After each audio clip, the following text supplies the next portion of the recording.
This public regular meeting of the Board of Education for October 8th, 2024 is called to order. All items being considered this evening are posted on the PPS website under the Board and Meetings tab. This meeting is being streamed live on PPS TV Services website and on Channel 28 and will be replayed throughout the next 2 weeks. Please check the district website for replay times. All right, good evening and welcome. Thank you all for being here this evening. Before we get started, I want to share a few housekeeping reminders. In order to ensure safety, please keep walkways and aisles clear. I don't think it'll be a problem today. We also ask you to please consider around those around you and keep signs below chin level. Additionally, I would like to emphasize that our primary objective is to engage in the business and service of our children. We want everyone to be examples of being respectful and courteous to each other, including board members, even when we disagree. One thing I do want to remind, as a quick reminder, one of the proposed changes, the proposed change for board meetings and attendance is that we are trying to remember the proposed changes. We are basically going to allow as many people to attend that can fill the main auditorium seats, and then to maximize the amount of seats that we have, we ask staff to sit in those wonderful green high-quality desks in the back. But once the boardroom is filled, the doors will be closed. This is for safety reasons and occupancy reasons.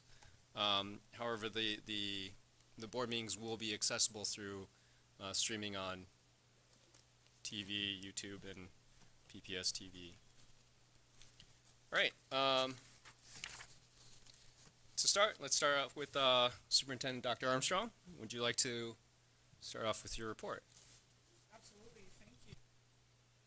Word, and cue up my slides and jump right on to it.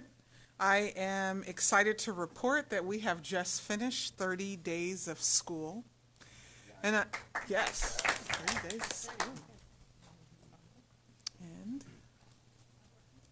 it's okay, just click. Yep. I want to start the presentation off with an update on the 100 Days of School plan. I am excited to highlight a few key actions, and I want to also acknowledge the hard work of my team in the rear of the room, expanded cabinet. Next slide. First, I want to tell you about the kickoff event that is happening for the Community Transition Team, is what it's called, CTT. It's happening this Friday. There are 3 dates where I will join the community in discussion and reflection: October 11th, November 15th, and January 23rd. The next slide shows you some of the businesses and organizations who will be represented in the space. So we are super excited to invite partners into the space and hear about the work that will be happening over the next few months. Next slide. So thinking of those 3 priorities, I won't restate them. There's just 3 different things I want to lift up. The first is that the science of reading remains a core piece of learning. And during the month of September, educators in the 20 schools that make up our first Science of Reading cohort completed the first asynchronous learning module on phonological awareness, and then engaged in cross-site synchronous PD during our September early release. And so super excited that that arc is continuing, and literacy is something that we are leaning into. The second is I had the opportunity, I've been doing listening and learning sessions, and so just a couple of days ago I was able to participate in an experience with the Portland Association of Teachers, and I was able to hear experiences directly from the core enrichment teachers. As you all know, we made changes to our funding model, and I am looking forward to hearing from my team the results of that work, and just being able to pair that with the experiences that I'm hearing directly from teachers. And then lastly, tonight, the board action on our collective work for our legislative agenda, and then also continuing to make progress and looking forward towards eventually a bond resolution to improve our facilities and finish those last few high schools. Next slide. So it is National Principals Month. Super excited. We have 95 principals across programs.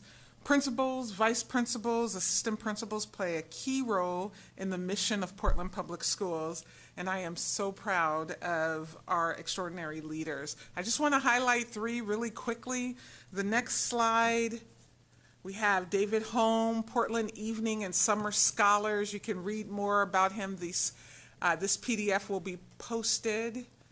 The next slide, super excited about Cheryl James for Teen Parent Services, learning about her and her work. And then lastly, I want to lift up Trevor Greer at Harriet Tubman and the work that he's doing at our middle school. I am so excited that you will be able, oh, yes, thank you.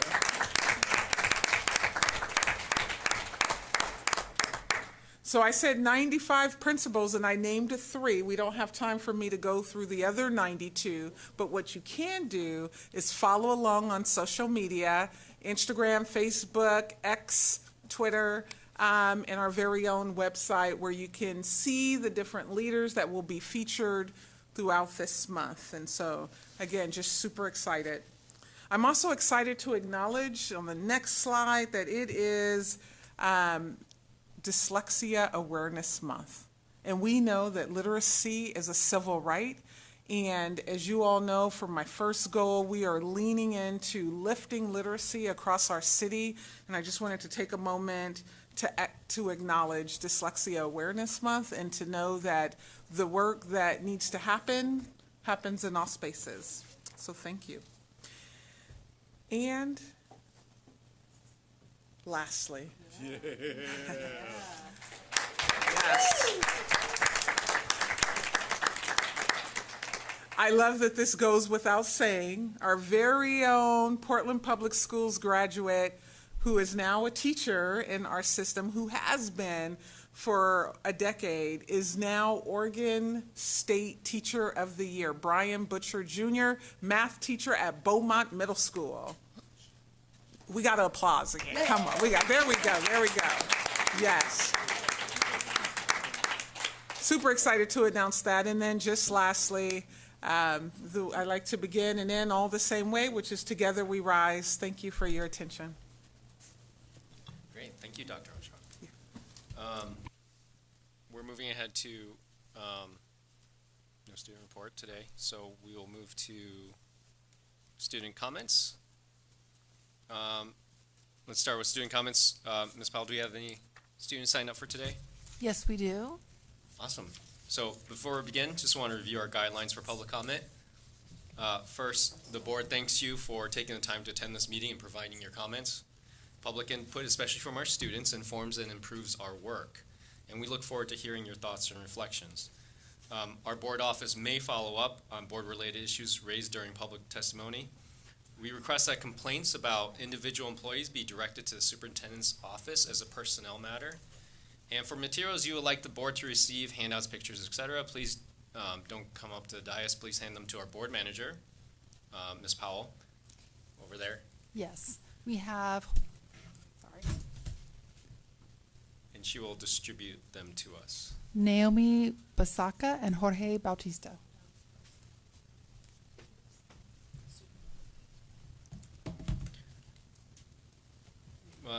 Please, sorry. While y'all are getting seated, I'm just going to continue reading the guidelines. Please make sure that when you begin your comments that you clearly state your name and spell your last. You will have 3 minutes to speak. You will hear a sound after 3 minutes, which means you have 30 seconds to wrap up your comment. Who would like to go first? Sorry. Sorry. Hello, members of the Portland Public School Board of Education. Thank you for having me today. My name is Naomi Basaka, B-A-S-A-C-A. I attend Laurelhurst Middle School, and I am currently in 8th grade. I am here today to urge prioritizing school safety for PPS students. Specifically, I am here today to bring a petition created by students and proven by research to urge the PPS board to make 5 key changes to make sure students are safer. Students should not have to fear for their safety every time they step into their school. These includes trauma-informed practices during lockdowns, bringing in more mental health support that reflect the demographics of the PPS student body, potentially by bringing in more social workers, place-based improvements to increase school safety, such as working with the city to fix abandoned buildings near McDaniel, having PPS distribute information on secure storage to all students and caregivers, and setting raise the age to 21 as one of your legislative priorities for the next year. School shootings threaten student safety and take the lives of students in schools in our area. Things like this have heightened the anxiety of students and those in my community, which include parents and teachers. Often, students wonder what would happen if a shooting happened at our school, leaving most students in fear for their well-being. As a student, during active shooter drills, students have started crying or panicking because of past trauma or built-up anxiety from what they have seen on the local news or those around them who have experienced gun violence in any way. Gun violence has inflicted anxiety on students, especially in schools, a place where we should feel safe. Students of any age shouldn't have to fear for their protection, but after time and time again, school shootings bring anxiety to students of all ages, making it hard to concentrate in school when we feel unsafe or fear for someone else's safety. It's time for a change. It's time for teachers, administrators, district and state lawmakers to make our schools a place where we are and feel safe. These are proven ways that we can make schools secure and students safer. As board members, it's on you to make these changes that can improve and save lives. Thank you for the opportunity to share my testimony. Good evening, Chair Wong, Vice Chair DePaz, members of the school board, and Superintendent Armstrong. My name is Jorge Sanchez Bautista, Jorgebautista. I am a student, senior at McDaniel High School, formerly known as James Madison, as you all know, and a community organizer. I am here today to, urge prioritizing school safety for PPS students. Over the years, schools such as McDaniel, Roosevelt, Jefferson, Cleveland, and Franklin have been impacted by gun violence in the past decade. For an example, McDaniel last year, students had a lockdown during passing period for almost about a half hour due to a potential threat. I don't quite remember if it was a bomb threat or a gun threat, but I do remember it was a type of threat. And, afterwards we had learned that it was nothing serious. We were directed to just go back to class as if nothing had happened. And within an hour of the new period starting, we had over 300 students leave campus, not as a protest, but just like, I don't want to be here after, this had happened. In Roosevelt, in this May, shots were fired near Roosevelt High School. In 2021, we had that big lockdown where 3 schools were shut down for some time because of a student stealing another student's weapon. In Jefferson, in 2022, students were shot by a drive-by. In Franklin, in 2023, during a basketball game, there was a teenager that was injured there, right next to the gym. My supervisor at my job, had told me about this, there's some, teenagers shooting. And then in Cleveland, in 2022, a teenager was shot right outside the school, which caused lockdown. Most people like myself understand that this isn't just a local problem, but a national matter, as we've seen so many school shootings and violence occur in schools.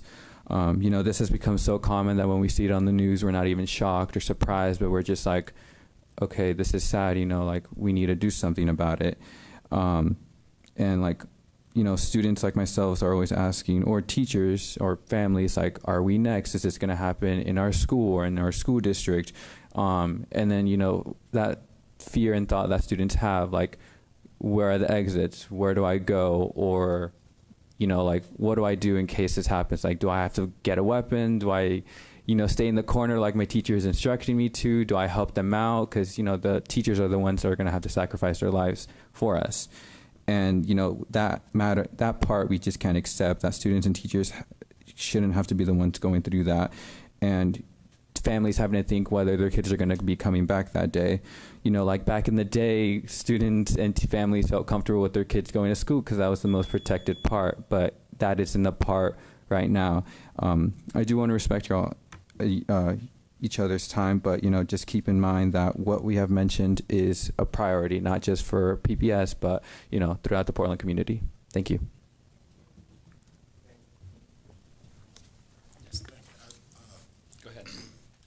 make a comment on when we're talking about that. I know there was year before last that we actually did a safety task force, and there was a few recommendations that came from our students, and so I'm hoping that we revisit that at some point to look at what those recommendations were. They had a very robust conversation with our students, and our students gave them some real great feedback. So if we can come back around to some of those recommendations, that would be great. Thanks. Yes, some good ideas. And thank you to our students for bringing that up, and also to remind everybody about that lockdown drills are,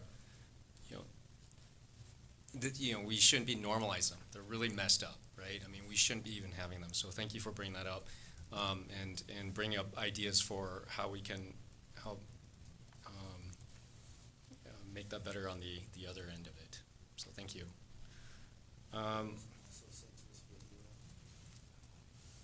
Was it? The petition.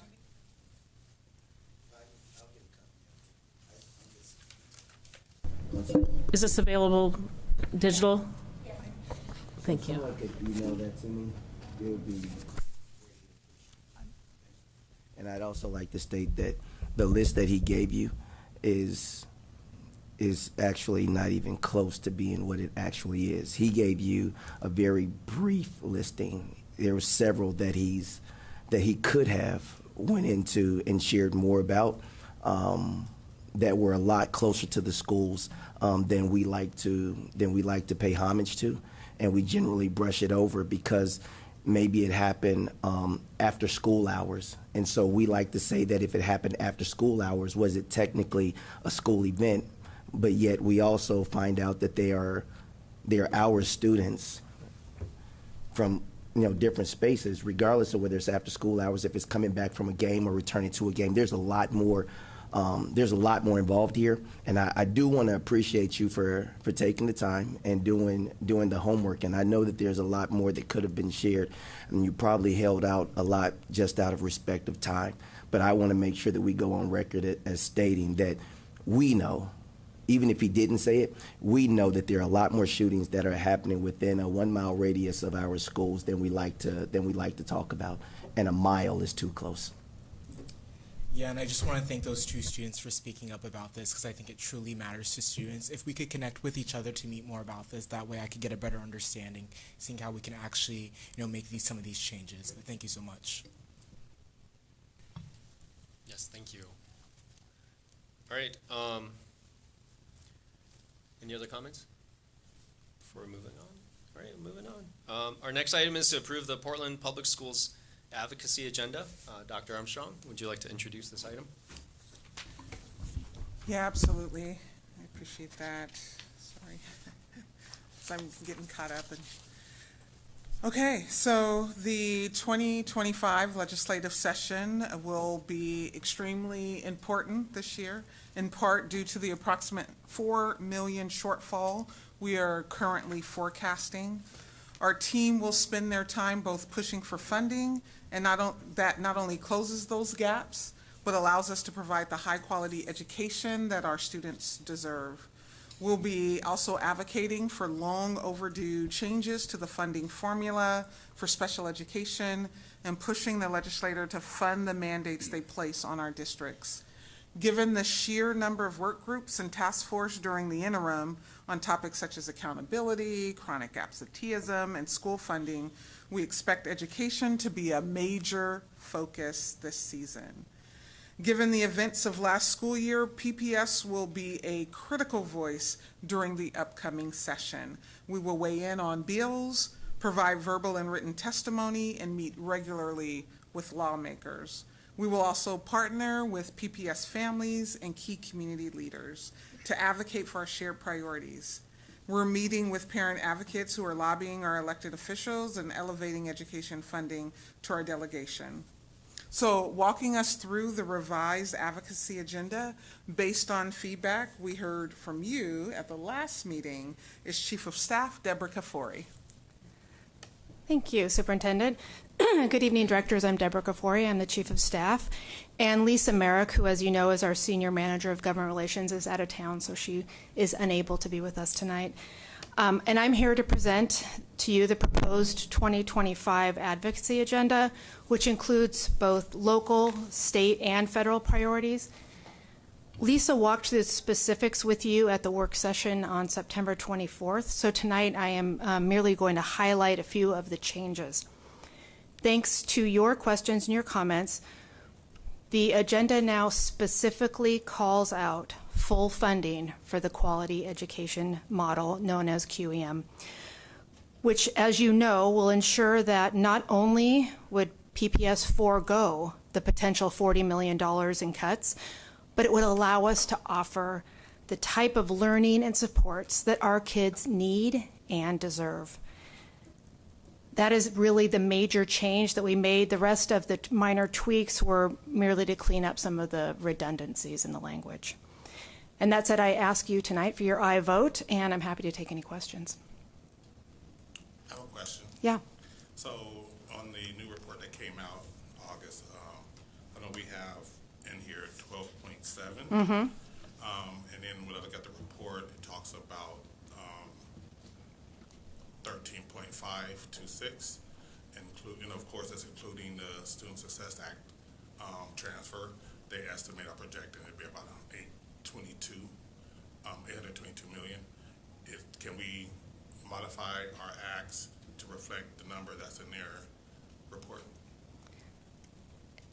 Well, I think that question is up to you, but if you all vote to add that, yes, we can make whatever changes you need to feel comfortable. Yeah, I'd like to amend the number that we have in there to reflect what the Quality Education Commission report of 2024, which states 13.526 billion. I would support that. Oh, yeah, I was gonna respond to that really quick. Yep. When I read through these changes, interestingly enough, one thing I didn't like was actually the inclusion of a number, because one of the ultimate goal, right, for what we're hoping for, the best case scenario that we're hoping for, right, is that Oregon is going to change the whole system that how they fund education, right? Because the system we have right now is rocky. It goes up and down based on the season, based on the economy, and every 5-6 years we have to undergo massive cuts, and it's like a big huge restart as we're letting go of people and institution knowledge gets lost. And so I think with the thing with an advocacy agenda is that, if you put a number in there, then it becomes about the number instead of being about changing the system, if that makes sense. So I mean, I'm okay with changing the number. So if you want to vote for a higher number, I'm totally okay with that. I just want to flag the idea that, one possibility is that I flag the worry that if we include the number, even if we raise it to 13.5, you don't know, maybe 5 years from now, because of inflation raising costs, 13.5 might not even be enough then, right? So I guess my response is that I support that if that's the way people want to go, but I also think that I like the flexibility of not having a number, but rather putting in the idea of actually modernizing the QEM and that we should be changing. Like Lisa Merrick said last board meeting, that what we would like Oregon to have is have a vision around education and change it to support that vision instead of this kind of piecemeal system we have with unfunded mandates and all these things. So that's my kind of response to that. And again, I am flexible, but I just want to make that issue. I'm going to speak in favor of, and I spoke last week of having a number in there, because the reality is in the next 6 months, they're going to pick a number. And I think what the number that Director Hollins mentioned does represent a vision. And, 5 years from now, we'll have a different legislative agenda, or you'll have a different legislative agenda. But I think what it does is it puts a stake in the ground, because the reason why I really was supportive of changes is I felt that it was mushy, because what does full funding mean? And so I think having a number actually allows staff, teachers, parents, students to speak to a specific number, which the number does speak to the vision. I mean, that is what in 1995, when the quality education model first was started, that was the whole thing. Is like, how do we design, what would a ideal school system look like with the longer school year, lower class sizes, curriculum, all the things that we know that we need. And then that got rolled up into a number, and I do think that's still the vision, and just gets shorthanded into QEM, which I don't think that sounds very visionary, but if you step back and what it was supposed to be, and then this is the funding that would take to get to that model. So I'm, like I say, oftentimes, especially when you get down to the short strokes in the session, there's not a lot of chit chat. It's just like, what is it that you want? So it allows community members to, in a shorthand, say exactly what it is that we're advocating for. And then let me just, to Director Wong's point, the vision piece, I'm reading from the thing, it's 128 pages.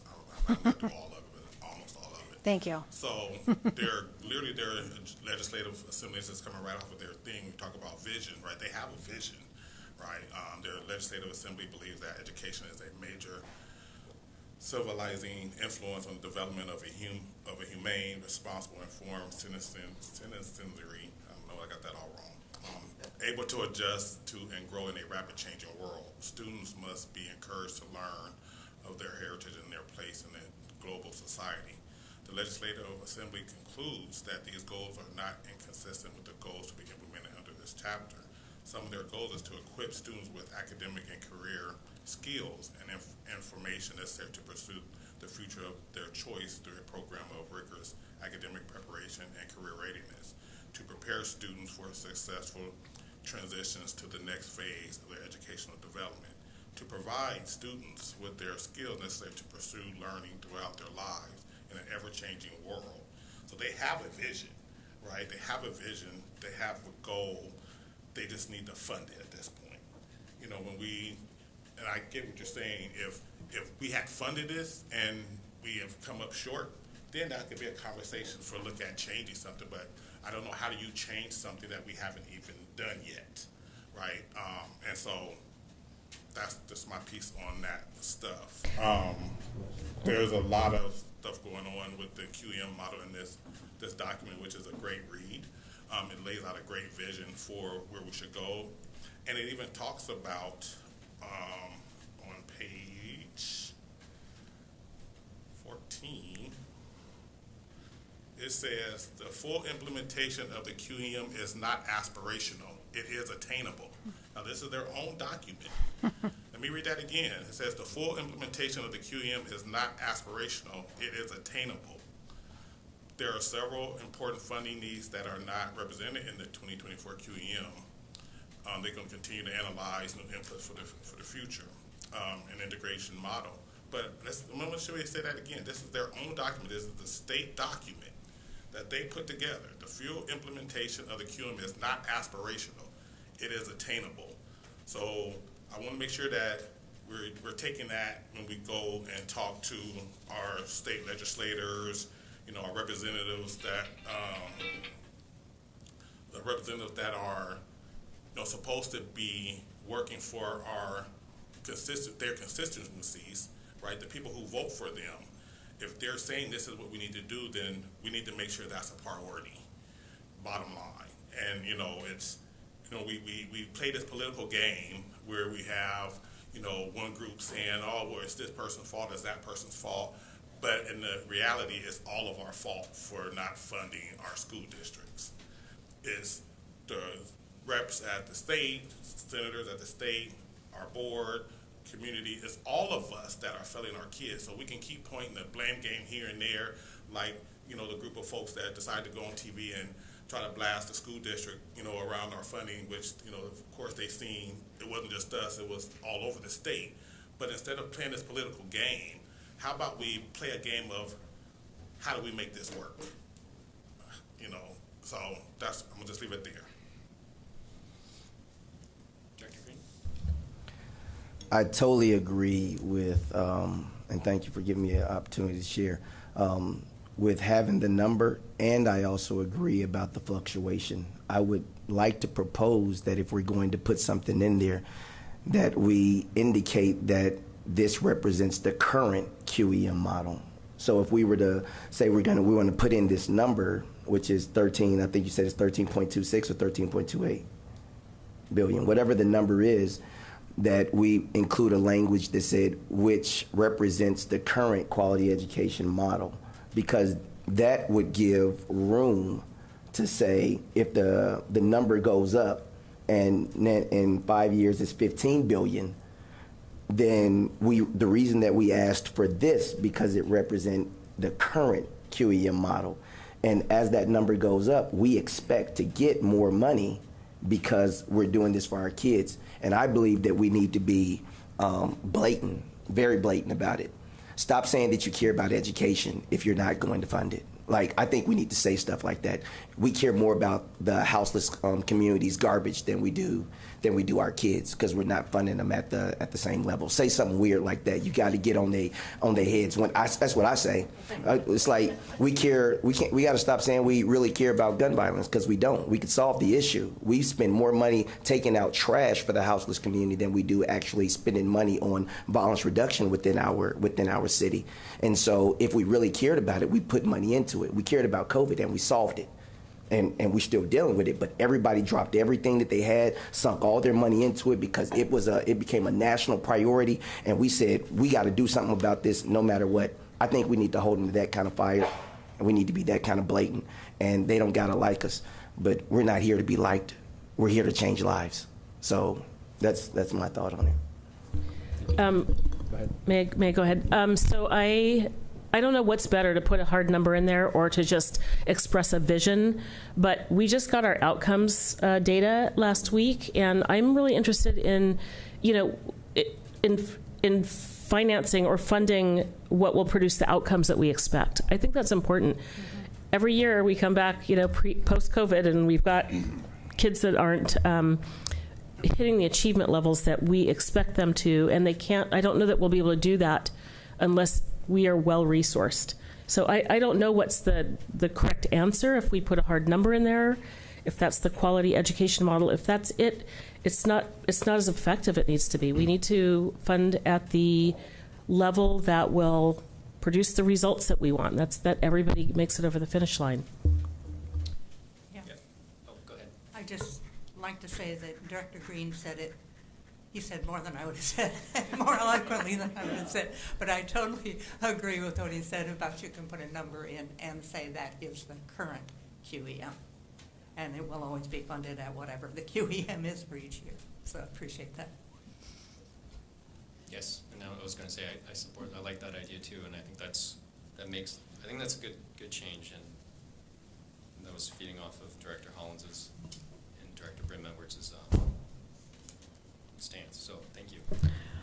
So I have another comment. I just want to call out another change that was made that I'm appreciative that's included in here,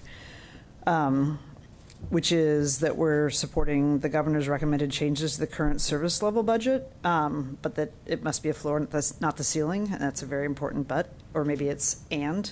This should be the floor, not the ceiling. But the $515 million that she has put in, and they're relatively technical changes. I mean, it's hard to even explain what they are. They're very technical, but it does add up to a pretty significant amount of money, $550 million, which I think is about $20 million for PPS. But having talked to a couple of legislators already, that it was like, well, we don't know that we're even going to go along with that. So I'm glad it's in here, because that's not an automatic just because the governor puts it in the budget, because the legislature has their process. So it should be that and the other pieces to get us to QEM. But so I'm appreciative of that call out, and that's a good early thing to fight for, in addition to everything else. But it's not automatic just because the governor puts it in the budget. Well, then, Thank you. Just one question really quick. Is it true that if they fund the governor's recommended current service level, it would still result in cuts? Yes. So, I mean, technically it would be below the floor. Just saying. I think it was a rhetorical floor versus the, Below the rhetorical floor. So, go ahead. Yeah, so I'm gonna respond to Director Berman Edwards and talk to those who's gonna be making these decisions down in Salem. You know, when we fail to fund education, we're not only undermining our schools, we compound the very issue that our own governor has expressed as priorities for the state. Housing, homelessness, behavioral health crisis, and the need for early learning opportunities are all interconnected with education. A poorly funded education system continues the cycle of poverty and homelessness, as students who struggle in school are more likely to struggle later in life. It limits access to early learning, which is a key factor in closing achievement gaps before they become insurmountable.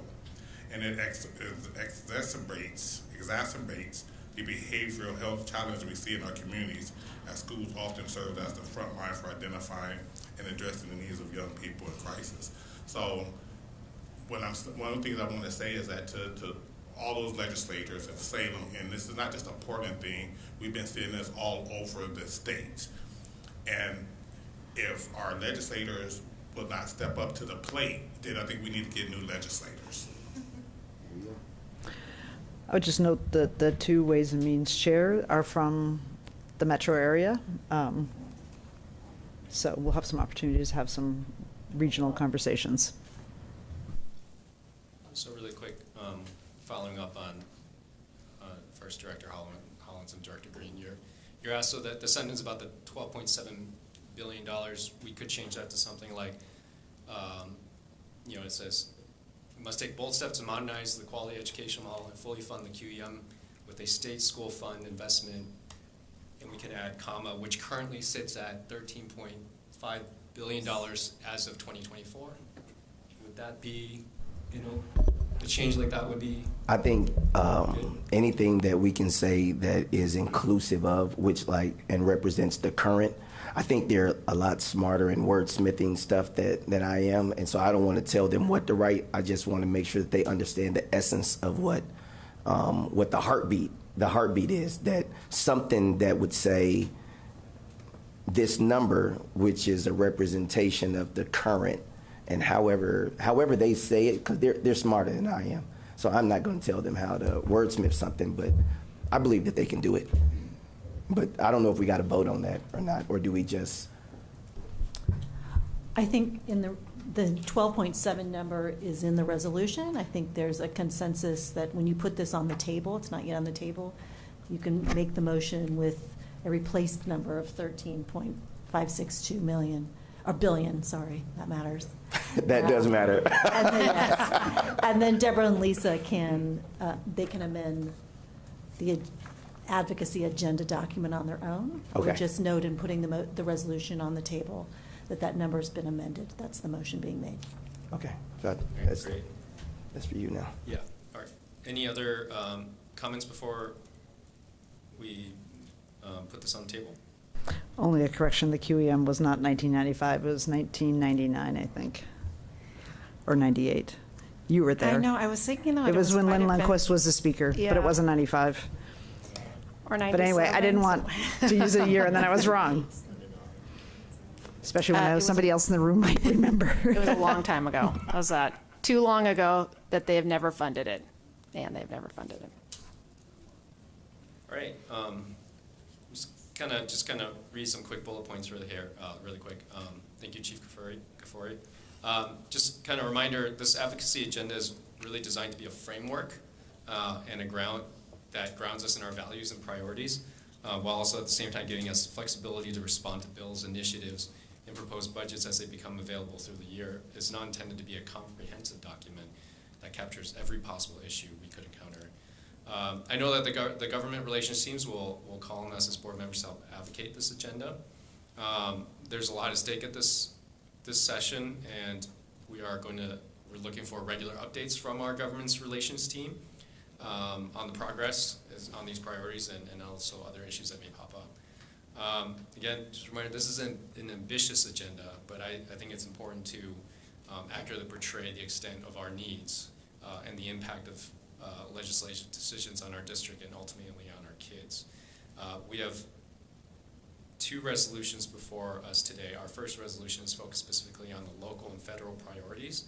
Do I have a motion and a second to adopt Resolution 6973, resolution to adopt the 2025 Portland Public Schools local and federal priorities advocacy agenda?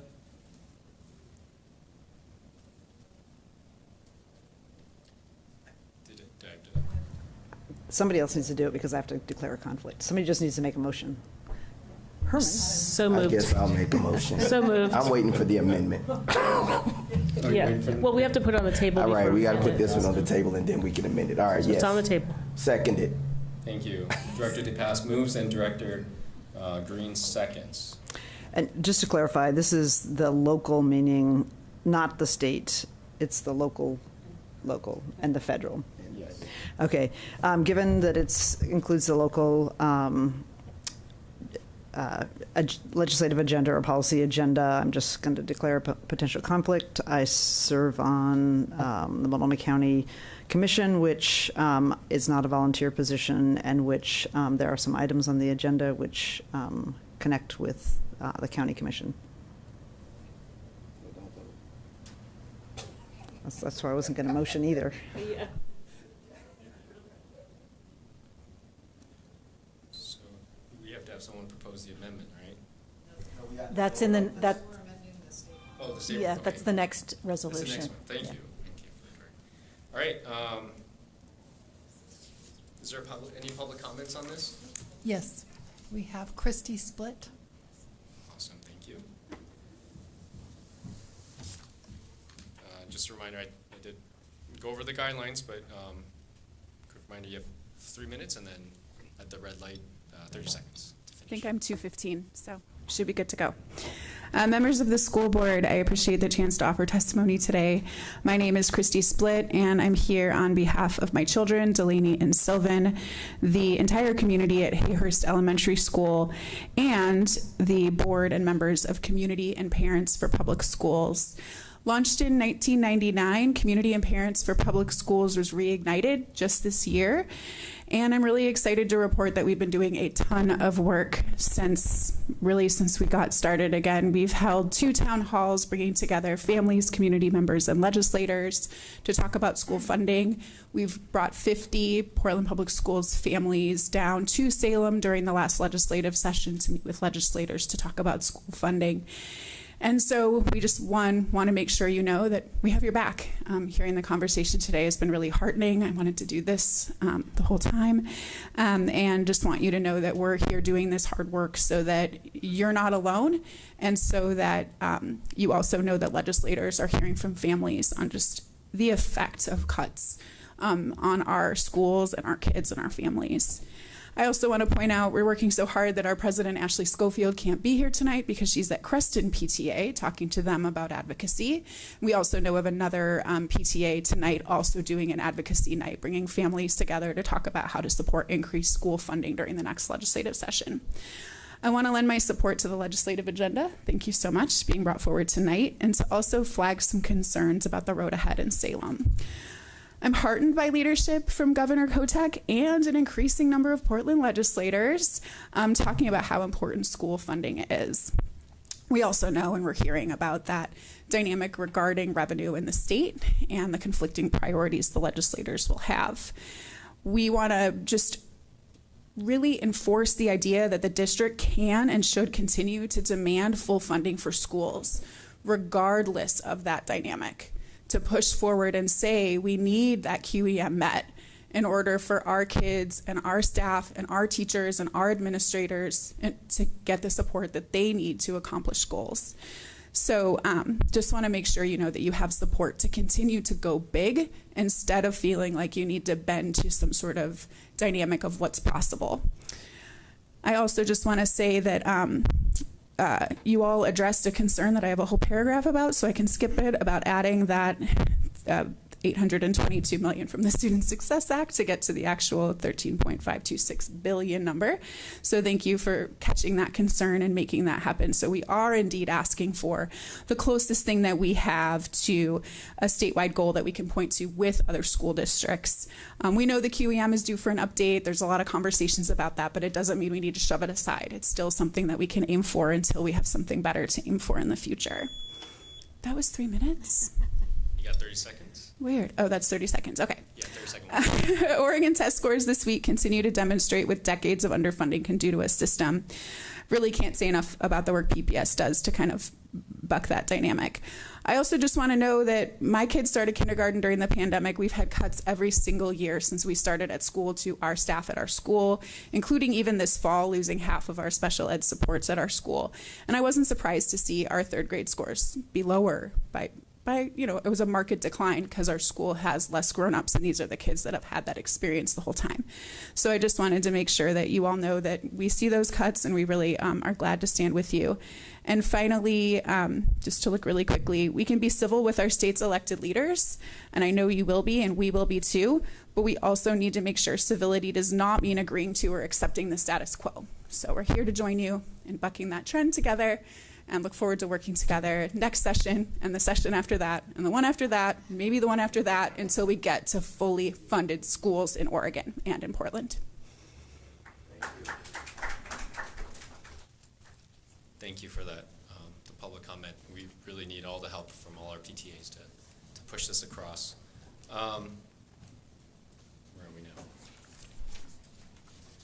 All right, the board will now vote on Resolution 6973, resolution to adopt the 2025 Portland Public Schools local and federal priorities advocacy agenda. All in favor, please indicate by saying yes. Yes. Yes. All opposed, please indicate by saying no. Are there any abstentions? Abstain. Student Representative Katsavi? Yes. Can you vote?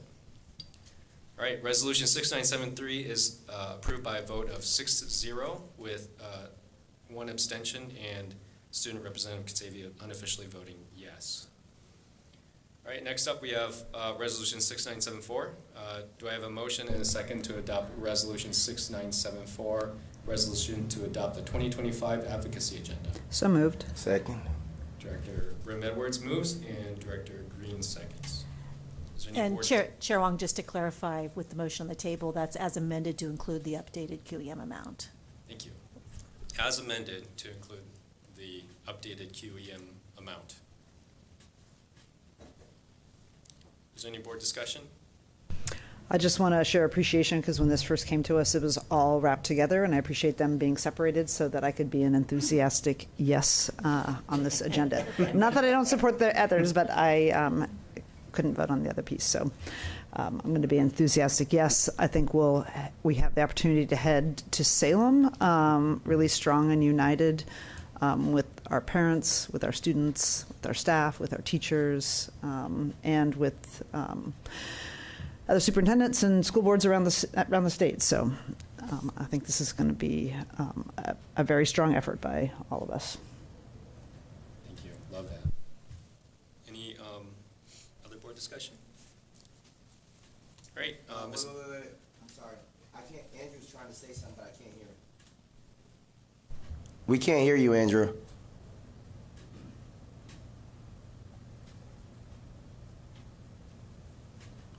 Nope. I can read your lips. Something about that's weird. No, the teleprompter's picking them up.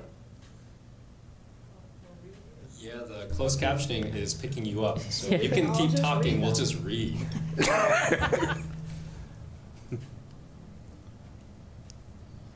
No, but we can read what you're saying.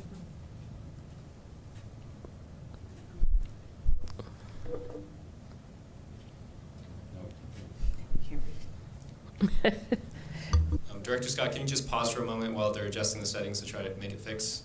Because it's blocking your captions.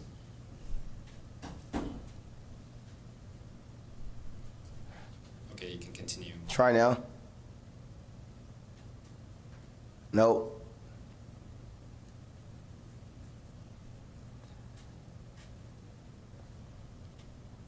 I want to say was thanks. I appreciate the testimony for this.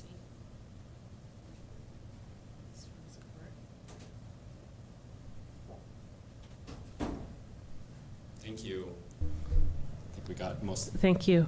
99% of that. Where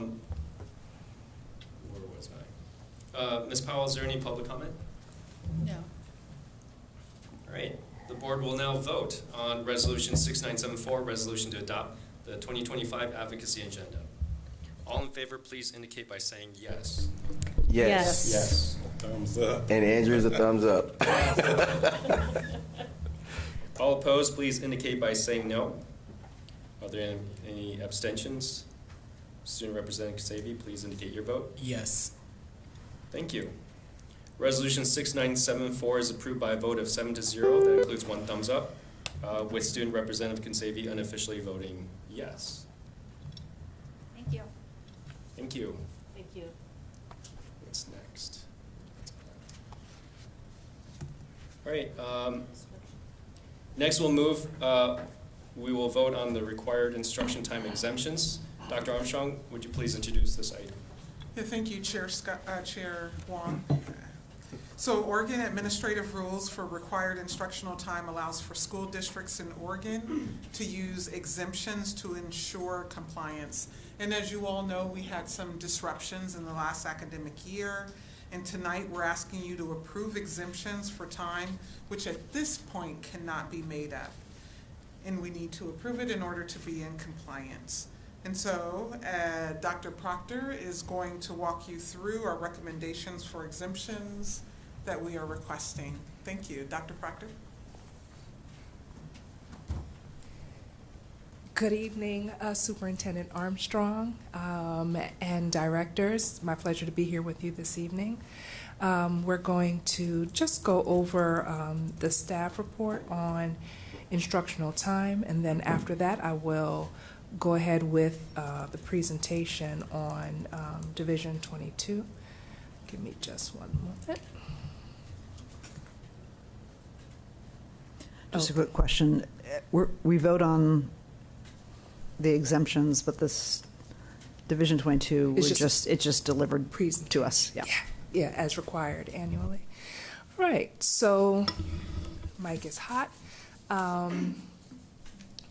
So as you know, each year we present updates to the board on where we stand with instructional time. And with the number of interruptions that we had last year, as was outlined in the staff report, we were looking at a number of schools that fall short of the required instructional time. So OAR, required instructional times, allows for districts in Oregon to use exemptions to ensure compliance with this OAR's rule. During the 23-24 school year, there were several disruptions, as we noted in the calendar. We made district-wide adjustments to recover time with our strike, and those plans had all grade levels meeting instructional requirements. Across the district, we had a 3-hour early release day on Friday, January 12th, and we experienced, after the Martin Luther King holiday, closures January 16th to the 19th due to the winter storm. So with this, what we are looking at is, specific schools, the analysis of the situations that we have specific schools that are out of compliance for the required instructional time.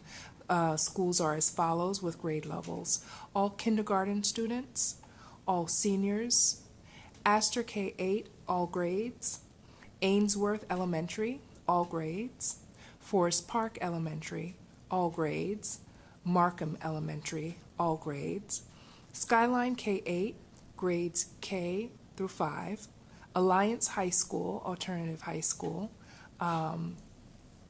Metropolitan MLC, alternative school. So in the report, we outlined by date the number of hours missed of instructional time per school.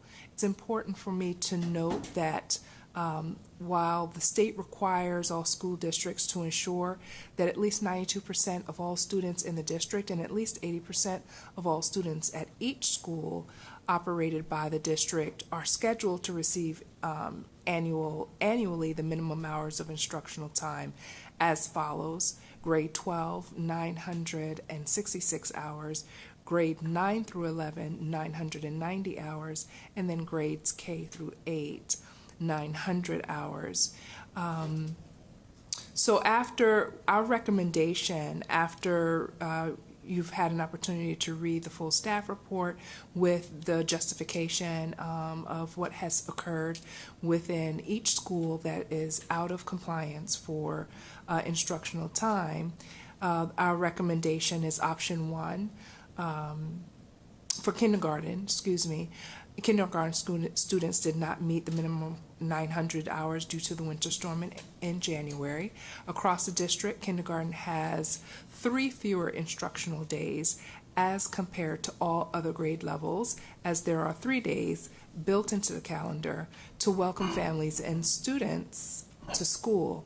These 3 days combined with the district-wide inclement weather days means that all kindergarten received less than the required time. So with that, this is again exacerbated for schools that remained closed due to the storm damage. Forest Park had the longest closure, which resulted in a 55-hour shortfall. So for kindergarten, the option is 1, required instructional time exemption, 6A, and emergency closure hours in order for Portland Public Schools to be in compliance with the required instructional time. As we've reported, we can count the 14 emergency hours approved already by ODE. In addition, we would also need to request exemption 6A upon approval by the local school board. The district may include in its a calculation of instructional time required in subsection 1 of this rule for kindergarten programs offering 900 or more hours of instructional time, up to 60 hours of recess. So to include up to 60 hours of recess. And then, outside of that and making up the time that is required, we are able to make up the time required with your approval of option 1. Outside of that, we would not be in compliance. In terms of our alternative schools, namely Alliance High School and MLC, we are requesting that the board approve required instructional time exemption 4 for Portland Public Schools to be in compliance with the requirement of instructional time as reported in Division 22. The board will need to approve exemption 4 for Alliance High School and MLC. And I included the language there for the exemption. So the permission will be granted where, we could again meet those requirements for Alliance and MLC schools. Okay, so that is a summary of what was in the staff report. In addition, I do want to note that the question that was raised previously regarding our high schools and at least that 80% of our students being scheduled with a full schedule, all of our high schools are in compliance with that scheduling requirement, with the exception of one where the school is currently working with the 8 students that are outside of having the full schedule, and will be making adjustments in those schedules as well, thus ultimately bringing all of our schools into compliance. But all schools are in compliance as of today with the exception of one. All right. Any questions just regarding the instructional time? I have some questions. It's okay? Just for the one school? Or do you want us to put a motion on this? No, that was a separate notation that I wanted to make for the board, that in the high school schedule, it is also noted that, that at least 80% of our students in the high schools need to have a full schedule represented for the high school. You have some school students that have early dismissal, you have some students that have late arrival, and the ruling is that we have at least 80% of the high school students all with a full schedule for the required instructional minutes. Yeah, it worked. Mm-hmm. So the background for that, Director Sullivan, is that in 2012, the district required all of our high schools but two to schedule students in not a full school day. So students were scheduled anywhere from 5 to 7 classes versus 8, thereby shortchanging them about 3 weeks of instruction. And there was a complaint filed against PPS, ODE found for the parents, and as a result of that, this standard was implemented statewide. Because it essentially, students were just had late arrival, early dismissal, or double lunch. And sometimes kids weren't going to school till noon. And so this change helped us make ourselves right after the storm somehow. Yeah, we're definitely in compliance. And then if you can imagine, then that would mean more students would not have the required instructional time by the state. So in order to stay within the state rule, we review where each high school is in meeting that requirement, and yeah. Mm-hmm. So I have a question. The being 8 students off, is that this year or last year? That is actually this year. So we're monitoring each year. We're monitoring where our schools are in terms of being in compliance. And were we in compliance last year? Because the rest of the report is about last year. Yes, we were in compliance last great. year. And for all the high schools. Great. So we have a plan to get yes that one last high school. Noted at the top of the memo, we did not indicate any high schools specifically, with the exception of, again, the Alliance program and MLC, but all of the in general, all of the high schools, we did have seniors that missed instructional time, not to say missed instructional time, but are also in the fold of needing your approval for us to be in compliance with the instructional minutes, similar to kindergarten and those specific schools outlined that were heavily impacted by the winter storm. What's the penalty for non-compliance for those kindergartners who didn't meet the instructional hours? Mm-hmm. So, sorry, give me just a second. Yeah, so being out of compliance,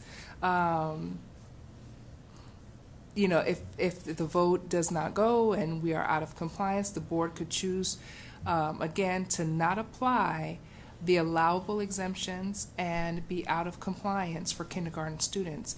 Given the extraordinary circumstances of the year, our plan is to correct this, would increase the instructional time by extending, again, the student day. In terms of what the direct consequences for being out of compliance, we would have to fall into some kind of corrective action with ODE, but outside of that, we've always been managed to with the board approval, to be in compliance. Yeah, I think there's a couple of years where we have just chosen not to exercise the exemptions. Yeah, and just remember that those, again, there are 14 hours that noting the winter storm and the impact that it had across the state. ODE was gracious enough to go ahead and allow that as an exemption up front. So many districts have chosen to, take the benefit of that, and this is what we're asking the board to approve today. Great. Any other questions for Dr. Proctor? Before moving this, putting it on the table, I just want to make one comment. This is just another example of where our state funding needs fixing, because I mean we had closings of Ainsworth, Rockland Gray, Markham, Forest Park due to severe weather. One thing that our state does not do is fund facilities, maintenance, and capital. Our community is so generous in passing our bonds, and we have grants and stuff like that, but those are one-time things. It's very different when we have consistent funding that can deal with facilities, maintenance, and things like that. So I just want to kind of flag this. This is an example of one thing where we could ask, Salem, you could make this change, and we could have a lot more students in school more often, so please. So I'm just, sorry. Do I have a motion and a second to adopt Resolution 6972, resolution to approve OAR 581-022-2320, required instructional time exemptions 4 and 6. A school district may request permission to exempt an alternative education program. Motion. Second. Director Green moves and Director Holland seconds. Is there any board discussion? Yeah, I look at the resolution. I don't have any issue with the alliance. For the second part of getting in compliance by counting 60 hours of recess for kindergarten and using 30 hours of staff professional development time, from my perspective, like I wouldn't count those as instructional time, and so I'm not going to be supportive. In the past, there have been times when the board has just decided that that there's not necessarily a penalty for noncompliance. And again, I was part of this group that spent several years with ODE and parents and the School Boards Association, COSA, the state PTA, trying to set standards. There was a big push to count things that we wouldn't consider to be instruction as instruction. And we did this whole nationally at the number of hours that Oregon students took, and we were among the lowest in the country. In fact, I think if you add up Washington State's, they do hours as well, but it's something like their students get a whole extra year of school because they have more instructional hours. So, like I say, there was pressure to count a whole bunch of things that weren't, I don't think that we would consider instruction as instruction to meet the 990 when that wasn't actually instruction anyway. So from my perspective, I really appreciate the point you made about the facilities, because I think that's a great point. But they're also, we can also change our calendar in the sense of accounting for more, making up snow days. And then there's some things that, I'm noticing in here, like Harrison Park last year lost a day for construction. They lost, I think, 2 to 3 days this year for construction. To me, those instructional hours are like precious, and I want to keep the pressure on to really build our calendars and our advocacy and everything we do to increase instructional time versus say that something like a staff professional development day that students aren't even in school is instructional time. So, and I know everybody else can be in a different place, but that's just where I am. And just for a point of clarification, what we are proposing are all allowable by the state, as you just noted. I think it's really in the instance of those extraneous situations where, again, like the 2 notations last year of schools being closed with the strike and the ice storm, that we are looking at taking some of those allowable modifications to the instructional time so that we can be in compliance. Yeah, thank you for noting that. I didn't mean to imply at all that they weren't allowed. I mean, they're written into statute, but there was a lot of conversation about how much would be allowed, and frankly, there used to be a lot more of them that were allowed when actually students weren't even in school. So it's better now. It's just, again, having been on the board now for a fair number of time, like we have things come up all the time, and I guess if there's not really a penalty besides you have to plan and correct it, I think that's fine to do and just acknowledge we're out of compliance. And again, that we were out of compliance, but we're moving back into compliance versus saying we're going to use some time that really isn't student instructional time to count as instructional hours. Thank you. Director Scott? Can you all hear me now? Yay! Yay! Excellent. Yeah, I just wanted to sort of add my voice and actually pick up on what you were saying, Chair Wong, because I think it's really important. I don't want to lose it. I'll vote for this. I don't love it. I think Director Brem-Edwards' points are really good. Because I don't think we want to pretend. I think we want to be really transparent. There's a lot happened last year that resulted in this. But one of the things that I really want to stress is, the facility failures that resulted in kids missing school are going to continue.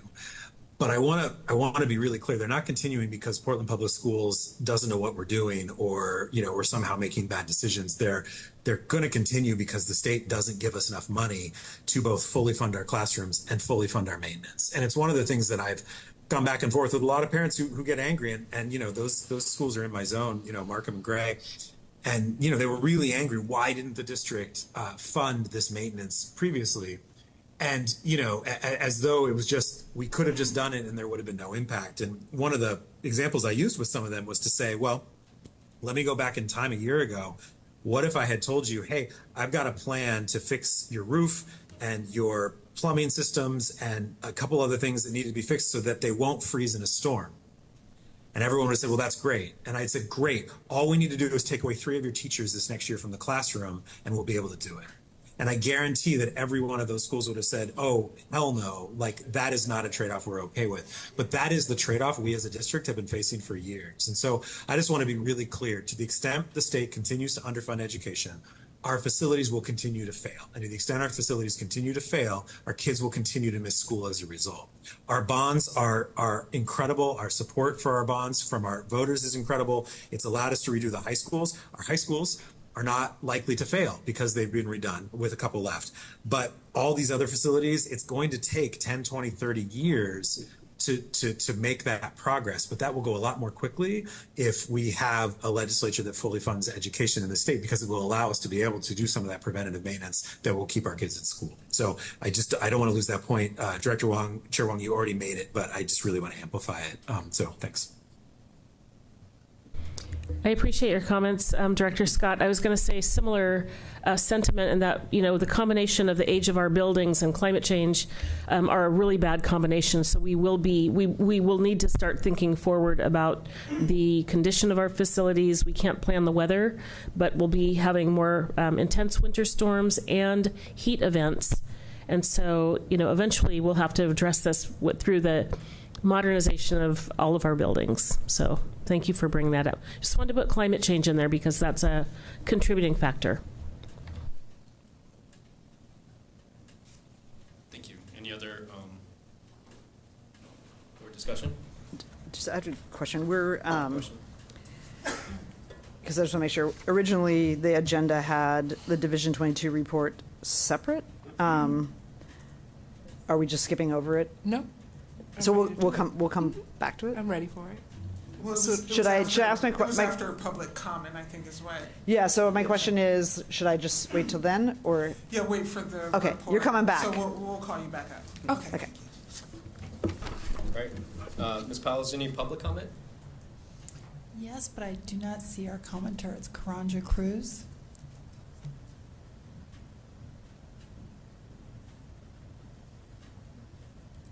Okay. So, I don't see him. All right, the board will now vote on Resolution 6972.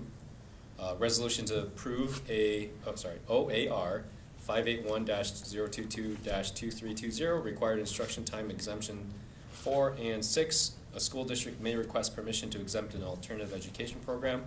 All in favor, please indicate by saying yes. Yes. Yes. Yes. Yes. All opposed, please indicate by saying no. No. Are there any abstentions? Student Representative Katsavi, please indicate your vote. Yes.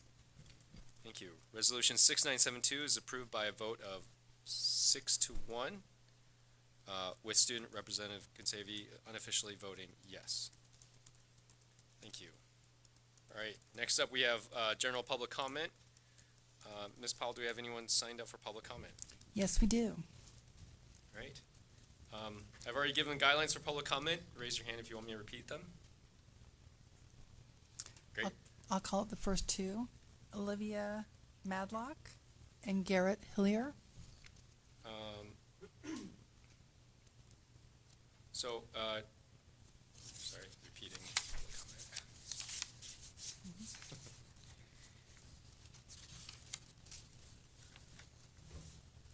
So, thanks for taking the time to attend this meeting and providing your comments. Public input especially is important, informs and improves our work. We look forward to hearing your thoughts and reflections. Our board office may follow up if there are board-related issues or questions. We request that complaints about individual employees be directed to the superintendent's office as a personnel matter. For materials you would like the board to receive, please hand them to Ms. Powell. And then just a reminder,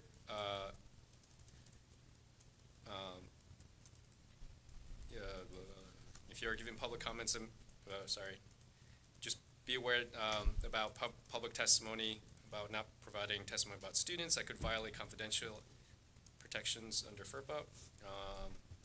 This includes testimony using information that could identify students, especially in their schools, by use of direct or indirect linkages such as school grade, special education, or other status. Please make sure when you begin your comments that you clearly state your name and spell your last name. You will have 3 minutes to speak. You'll hear a sound after 3 minutes, which means you have 30 seconds to finish up. Thank you. You may start when you're ready. Okay. My name is Garrett Hillier. The last name is Hillyer. Good evening, directors. Thank you for the opportunity to speak to you all and for the work you do throughout the year. I'm here to request that the board ensures Sabin Elementary School's compliance with the City of Portland's Title 18 Noise Control Code. Title 18 limits sound producing equipment to 55 decibels at the property line, roughly equivalent to a normal conversation between two people, and requires a variance for louder events. The laws outlined by Title 18 aim to promote health and the common good, while noise variances offer a fair compromise, allowing entities to hold louder events on fixed days and times if they provide proper written notice to the surrounding community. The variances also provide for neutral oversight by the Portland Noise Office. For the past 2 years, at least the past 2 years, Sabin Elementary has repeatedly violated Title 18 during their weekly Friday dance party events, even after receiving messages of concern from the community throughout that period. In April of this year, Sabin procured a noise variance from the Portland Noise Office following significant push and pull between the school and the community. Unfortunately, the school has violated that variance at least 10 documented times within a 6-month period, often starting or continuing their Friday dance parties outside the hours outlined in the variance and holding non-related music events that have no variance at all. One particularly disruptive event 2 weeks ago, lasting from 7:55 a.m. to 10:51 a.m., measured 100 decibels at the property line, roughly equivalent to a concert, and caused widespread concern among the community, despite prior requests from the community to Sabin that it procure a variance before once again breaking the law. In other words, they knowingly chose to violate the law. As a former high school teacher and current college professor, I fully support students' right to joy and the school's efforts to hold music events that foster community and enjoyment. However, it is crucial that these events comply with city laws. Continued violations of those laws not only disrupt the surrounding neighborhood, but also erode trust between the school and the community. I understand some may view this issue as minor, but the solution to addressing rules we believe to be minor is not simply to break them. For example, I would like 5 minutes to speak to you all tonight, not 3.5. After all, it's only an extra minute or so, which seems pretty minor to me. But would it be rational or respectful to ignore the rules set by this board simply because I disagree with them? No, it would not. What's more, as an educator, I try to set an example for my students. I ask them to follow rules, and so I strive to as well. I therefore hope this board agrees that laws exist for a reason, and I am respectfully asking you to ensure that Sabin Elementary and its leadership follow them. You can do this in a number of ways, including emailing the co-applicants of Sabin's noise variance, which I sent to this board earlier today, reminding them of the language in that noise variance, which they, again, applied for and agreed to, and instructing them to apply for additional variances for any and all additional events, which crucially would require them to notify the community of the date and time of those events. This is the law, and they are obligated to respect it. I thank you for your time and consideration. Thank you. I just have a question. So are we talking about children activities? Yeah, so the one that they have a variance for, they're calling Friday dance parties. They basically are a recess event where there's loud music playing. And again, I totally support them having the event. It looks fun and I understand it. They just need to apply for a variance with the city. And then once they have that variance with the set dates and times, the current variance says every Friday between, I think the current variance is 11:45 to 12:45. They need to stick to that. If they don't, they're in violation of the law. Thank you. Thank you for bringing this issue to our attention. Is it possible to have someone follow up on that? Yeah, absolutely. Thank you for that. I have a team of people in the back, and so we will follow up, and appreciate you bringing your comment. Thank you. Thank you very much. I just got another question. Sure. When you say community, how many is that representing? Because I know I have family over in the Sabin community, and this is the first time I've heard it. I have people who live around the border of Sabin. So are you when you say community, how many are you representing when you said that? I would say anecdotally, maybe 10 to 15. It's a little bit difficult to get a number. I haven't done a survey or anything like that. I've just talked with neighbors. In regard to the event I referenced 2 weeks ago, there was something of a firestorm on the Nextdoor app. There were about 53 comments from different people. I called the school very respectfully, meekly, humbly, saying, hey, this event is violating the noise variance that you all have. And the staff member told me, oh, thank you for being so nice. We've gotten tons of calls today from angry people.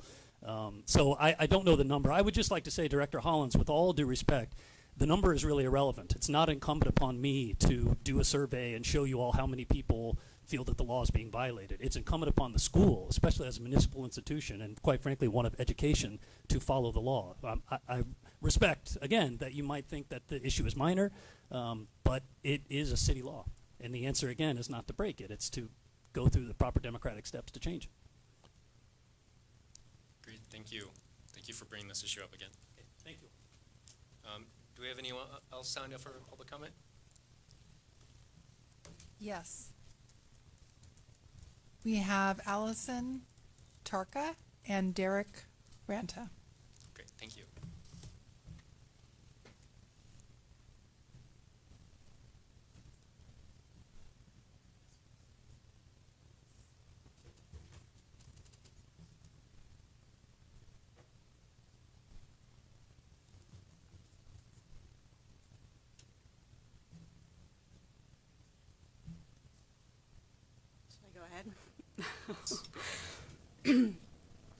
My name is Allison Tarka, Tarka. I've been a PPS parent and volunteer for the last 13 years. All three of our kids currently attend PPS schools, and I'd like to shout out the McDaniel High School and Scott Elementary. We love both communities, and our kids are thriving there. Tonight, I am showing up as a board member for a rec basketball organization who runs teams at our neighborhood school for the Golden Ball program with Portland Parks and Rec. Last year, we had over 80 third through fifth graders on 10 teams from Scott School. Our organization is run on volunteers, grants, and a minimal registration fee for students at our Title I school. I'm here to bring attention to the current civic use of buildings, or CUB, situation for outside groups and volunteers who serve students and sponsor events that create enrichment and opportunities for PPS students, families, and neighborhoods. Currently, CUB's policy, administrative directives, and practices are outdated, inequitable, and prohibitive to groups and volunteers attempting to use PPS building space. This year, liability insurance has become an absolute requirement for every single group wanting to schedule space. They must now show proof of insurance or purchase insurance directly through Facilitron, the new system. The insurance costs, in addition to building fees, are now cost prohibitive for many, and probably most of the groups who sponsor these events in our school buildings each week. Estimates are calculated in the hundreds and thousands of dollars. If PPS truly desires its building space to house robust programming that is equitable and accessible outside of school hours, then current practices need to be revised. What I'm asking, number one, change the system and requirements to effectively support the PPS mission and vision for students. Revise the entire administrative directive and give priority to groups that directly work with and for students above and beyond just PTA and Sun School, for example. Number three, allow these priority groups to come under PPS liability coverage. 4, provide a public comment period and with community input, as this impacts our entire school system. These changes were made with seemingly zero input from the community. In addition, the new Facilitron system and its confusing rollout to the community has greatly lacked in training and communication from PPS. No group was able to anticipate or prepare for these outrageous costs. Groups to this day are scrambling to get events scheduled in the very near future and find a way to pay for it. Volunteers should not have to cough up funds for insurance in addition to building fees. Our group was lucky in our situation as Golden Ball and PPS found a solution that better served our school. We are really grateful for this, but it shouldn't take luck to accomplish this. Finally, I'd like to thank Patty in the Cub office, who has been very helpful to our group as we navigate the new Facilitron system. Thank you. Great. Thank you for your comments and bringing that to our attention. Yeah, go ahead.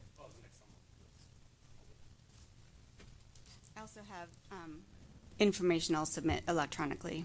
Yes, thank you. And you have the email to send that in. Yes. Thank you.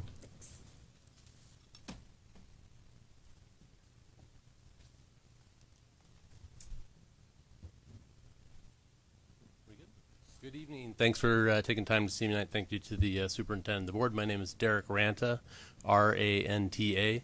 I am a parent of 3 students at Cleveland High School, lifelong Portland Public School family. I myself went to Portland Public Schools. My dad went to Portland Public Schools. My grandparents all went to Portland Public Schools. So we're a 4th generation family. We're hoping to get an invite to the Salem Friday Dance Festivals. Those sound, or Sabin Friday morning dance festivals. Those sound fantastic. So I wish our school had done the same back in the day. But tonight, I know you grapple with a lot of very serious issues, but I'm here just to ask you for one simple thing, well, actually 2 simple things.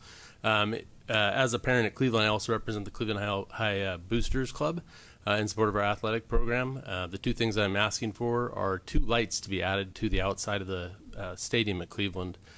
We've been requesting this for a number of years now, but if anybody has been to the Cleveland High School Stadium, it fronts 31st Avenue.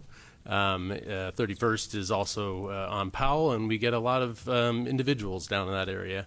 My wife and I spend hours cleaning 31st Avenue and have a very direct knowledge of the materials that are found out there, drug needles, all sorts of paraphernalia, right? And the issue that we have is that the kids are exiting the stadium at night in dark circumstances. It's an inner city school with 1 athletic facility that all sports teams have to share. You've probably heard this message a few times, but it makes it a real challenge as young girls, young athletes of all ages are exiting the facility in the dark. They could be stepping on needles. They could be changing with some of these individuals and having interactions that they don't really need to have at that time. All we're asking for is 2 lights to be added to the exterior of the stadium that would shine out towards the street, that would provide the students a safer outcome as they're leaving the facility.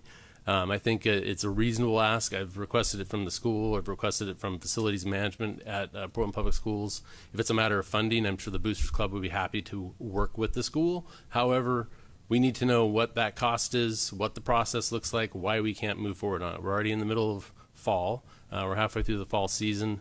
That dark night is upon us now. I really want to have my kids and the kids in the program feel safe exiting the stadium.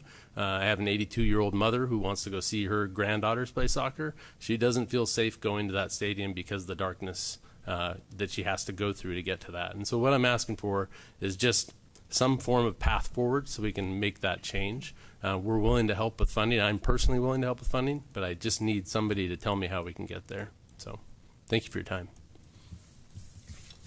Thank you for bringing that to our attention. Did you want to respond? Yeah, it was just to Superintendent Armstrong. If we could get a follow-up on the cost, that would be great. Absolutely, thank you, and we'll follow up. Great. Thank you for your time. Yeah. Thank you both for bringing these issues to our attention. We heard issues about the trouble with the new CUB system, as well as concern about equity issues. We heard that about lighting outside of Cleveland as a safety issue as well. So thank you for bringing that to our attention.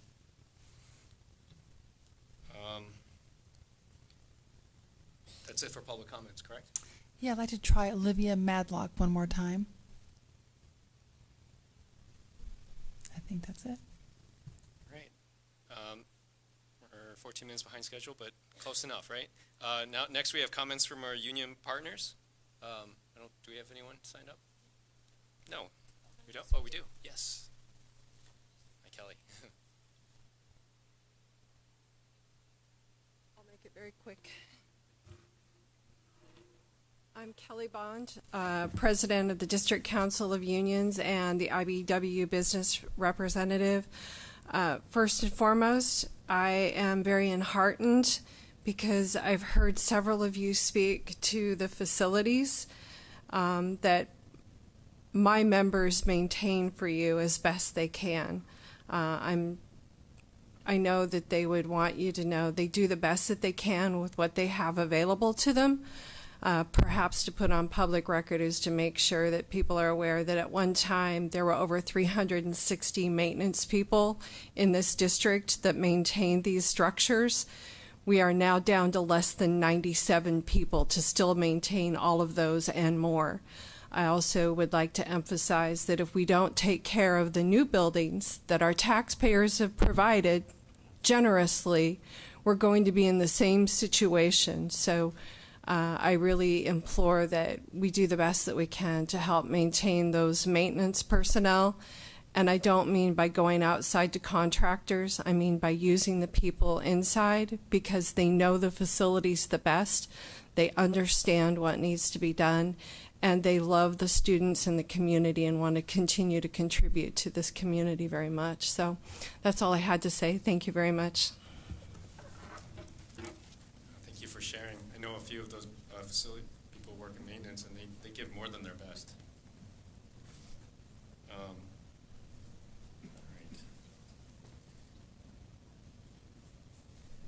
Our next item this evening is to receive the annual Division 22 report. Dr. Armstrong, could you introduce this item? Yes, thank you, Chair Wong. So we are excited to bring the board the Division 22 report, and as you know, that is part of Oregon State's accountability system for public education. It assesses whether school districts comply with state standards related to various educational requirements, including instructional time, curriculum, and student services. And so by November 1st of each year, school district superintendents are required to report to their community on the district's status. And I look forward to Dr. Proctor bringing forth this year's report. Dr. Proctor.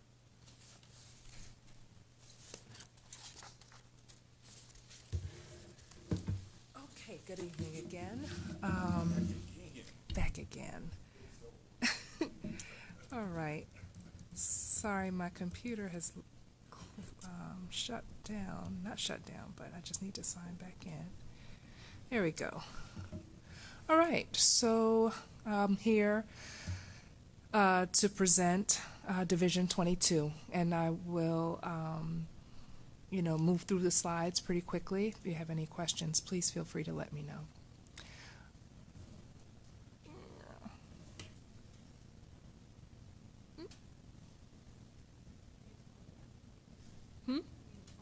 Pointed at you. Okay. Well, as we power through, thank you, Roseanne. As we power through to the next slide, and the next, I'm going to give a very brief overview of Division 22, as it was noted in the next slide. Yep, right there.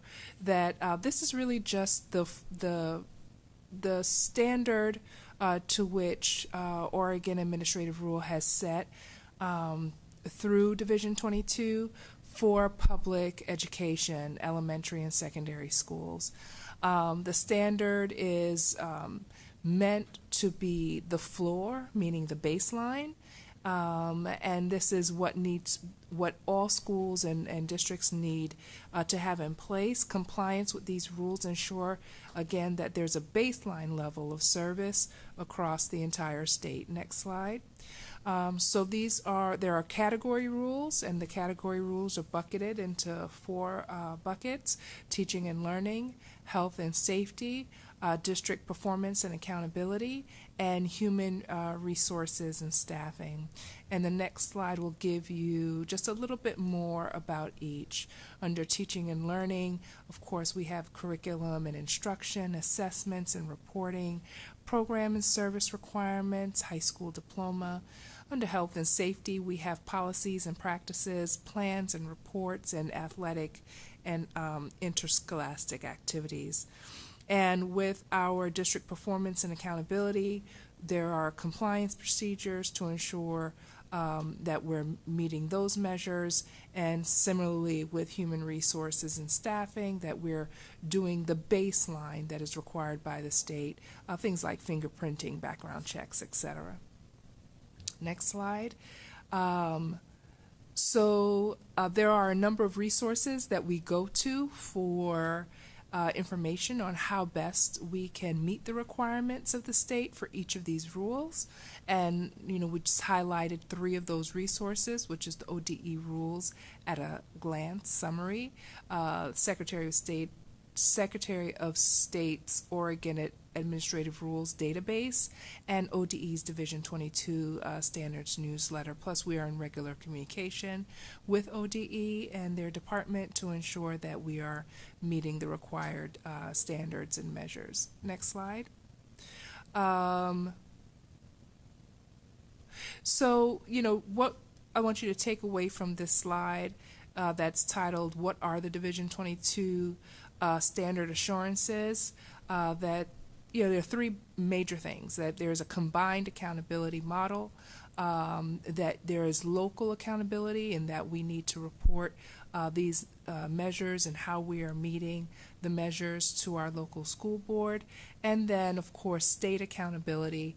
By November 15th, districts must submit assurances to ODE, noting that we have met all of said requirements. Next slide. So this is our why. It signals our commitment to providing high-quality education experiences and equitable opportunities to all students. Division 22 standards articulate the floor of the education to be provided to students, not the ceiling. And the assurances process offers an opportunity for districts not in compliance to reflect on areas where we could actually do better and how we could receive technical assistance to come into compliance. And what happens if the districts are out of compliance? We can move into a corrective action. The state offers technical assistance. With a plan, we continue to provide, the state continues to provide support to districts with their ODE specialists. The corrective action then must be completed by the beginning of the next school year, and if district fails, again, to come back into compliance, there is some impact on state funding of monies. So this is our report for our 23-24 school year last year. When it comes to waivers, it's important to note that the essential skills graduation requirement was waived for students graduating through the end of 27-28 school year. So it is not currently a requirement, and the state has waived that. Similarly, essential skills assessment for English language learners. This related policy requirement has also been waived for the same school year, 27-28. Next slide. Quick question. Oh, sorry. So these assessments. Yeah, come 2 more slides. Are not required from the state, but do we still do them, or we don't do them either? We have not done them. Yeah. Next slide. Next slide. Next slide. All right. Next slide. That's fine. All right, here we are. So there are new rules. New rule in effect for last year was 23-24 school year was menstrual dignity for students. It was adopted by the State Board of Education, in October 2023. This was the first time districts are reporting on whether or not we're being in compliance with this rules. It requires free and accessible products in every school bathroom, K-12, and there are specific instructions and guidelines that were provided. That was a new rule. Another question. Yes. So this is a state mandate, right? Correct. Do they provide any funding for these free things that we need to put in every bathroom? I would have to follow up with you on that. But as far as directly, we work through our operations and through our teams to make sure that they are provided. So I'll just make sure we have to take this out of our general funds that could go towards instruction with this new mandate that the state is doing without any additional funding. Okay, I'm just making sure. Yeah, and then my question, does this apply to contracted alternative schools as well? All bathrooms, yes. All bathrooms in K-12 settings, yes.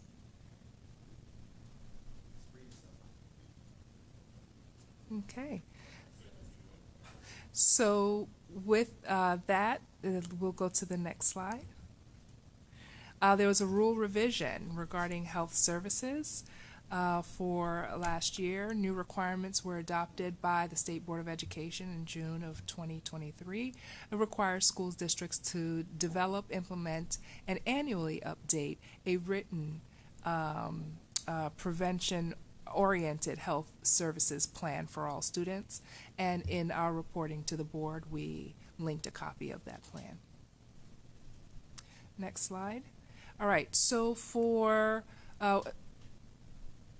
compliance for Division 22 standards for 23-24 Portland Public Schools is in compliance with Division 22 all standards with the exception of PE. Next slide. We are currently in partial compliance where 45% of PPS schools with grades 6 to 8 during the 23-24 school year, PPS was partially compliant. 45% of PPS schools with grades 6 to 8 were 100% compliant with this standard. One barrier to full implementation of our 3/4 of PE for all students in 6-8 grades is physical space. PPS facilities and health PE teams were able to collaborate and bring 79% of PPS schools with grades 6 to 8 into 100% compliance, and the remaining 21% to 75% compliance by the start of this school year, 24-25, which maintains, again, that partial compliance status. There are 6 schools that are remaining that we're working to ensure compliance, and those 6 schools are Chavez, Da Vinci, George, Ockley Green, and MLC and Winter Haven. In order to address the needs for space in In many K-8 and comprehensive middle schools, movement labs were created. Movement labs have been created in either underutilized spaces or classrooms or unused spaces. These labs include a variety of equipment options, and final determinations of appropriate spaces was made in collaboration with our PPS teams. Again, with these schools, we were able to make some modifications, but with middle grade students shifting from the 5 of 7 to make room for 3/4 of PE in grades 6 to 8. For this fall, we still have those 6 schools that are in need. And in order to come into full compliance on the next slide, the movement labs are still needed in those 6 schools identified, and it really is about facility space and funding to make it happen. Next slide. Curriculum adoption for science for the 23-24 school year. We are in compliance. Again, with K-8s in grades 9 through 12, we will be adopting. We postponed the adoption for this year with approval from the state, and we will be adopting for the spring of 2025. And looking ahead in terms of compliance, going to the next slide, and the next slide.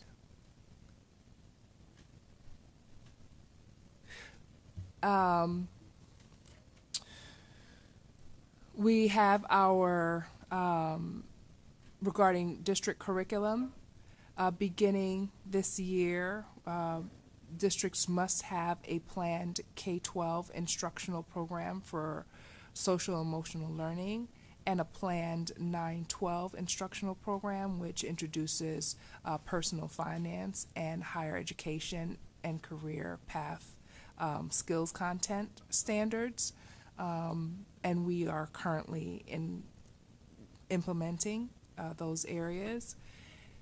And regarding diploma requirements, credit requirements for students who were first enrolled in 9th grade during the 23-24 school year, or first enrolled in 9th grades in any subsequent school year must include, again, that 0.5 credit for personal finance, and then another 0.5 credit for higher education and career pathways.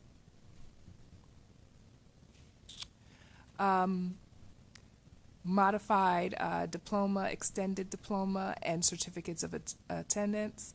PPS, along with other districts, must annually provide parents information about diploma availability and requirements and disclosures about certificates of attendance. On-site access to all courses is required for a diploma at all high schools.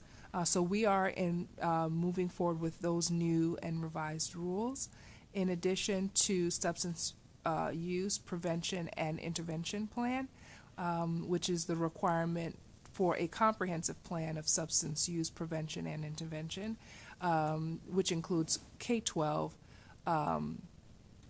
substance use prevention education that meets, again, the health education standards. It requires a minimum of 1 ODE, opioid prevention education lesson in grades 6, 7, and 8, and then once in high school.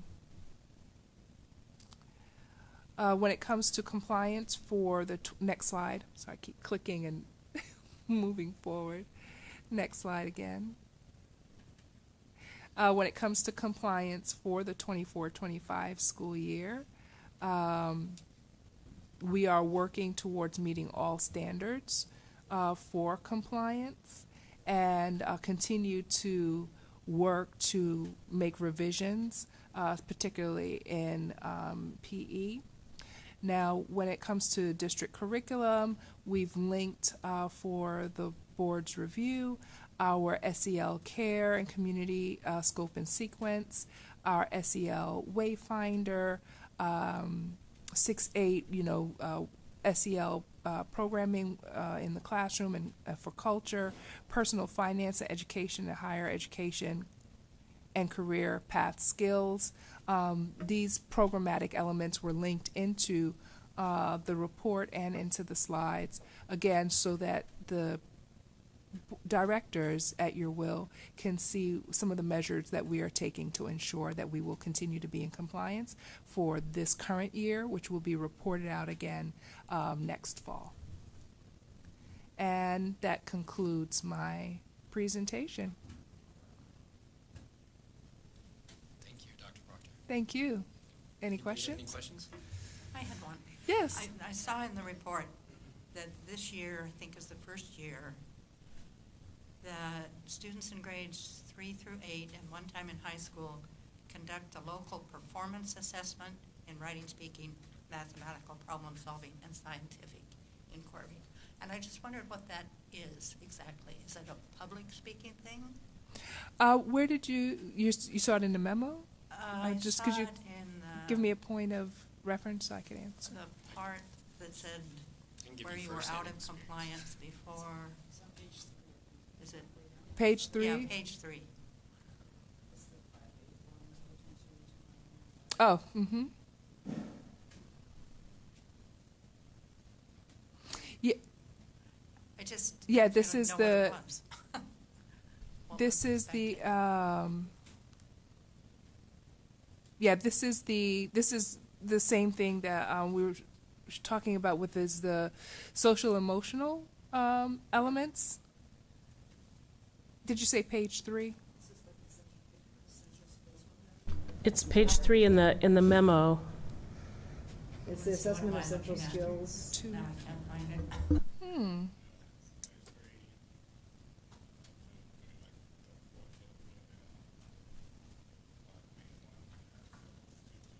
Yes. I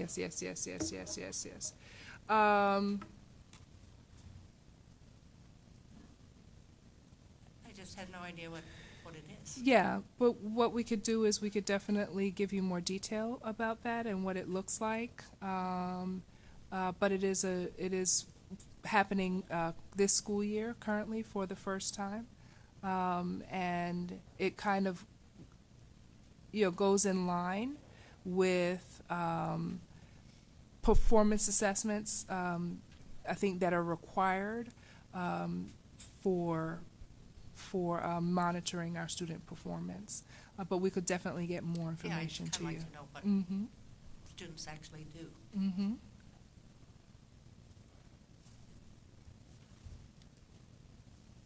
Thank you. Any other questions?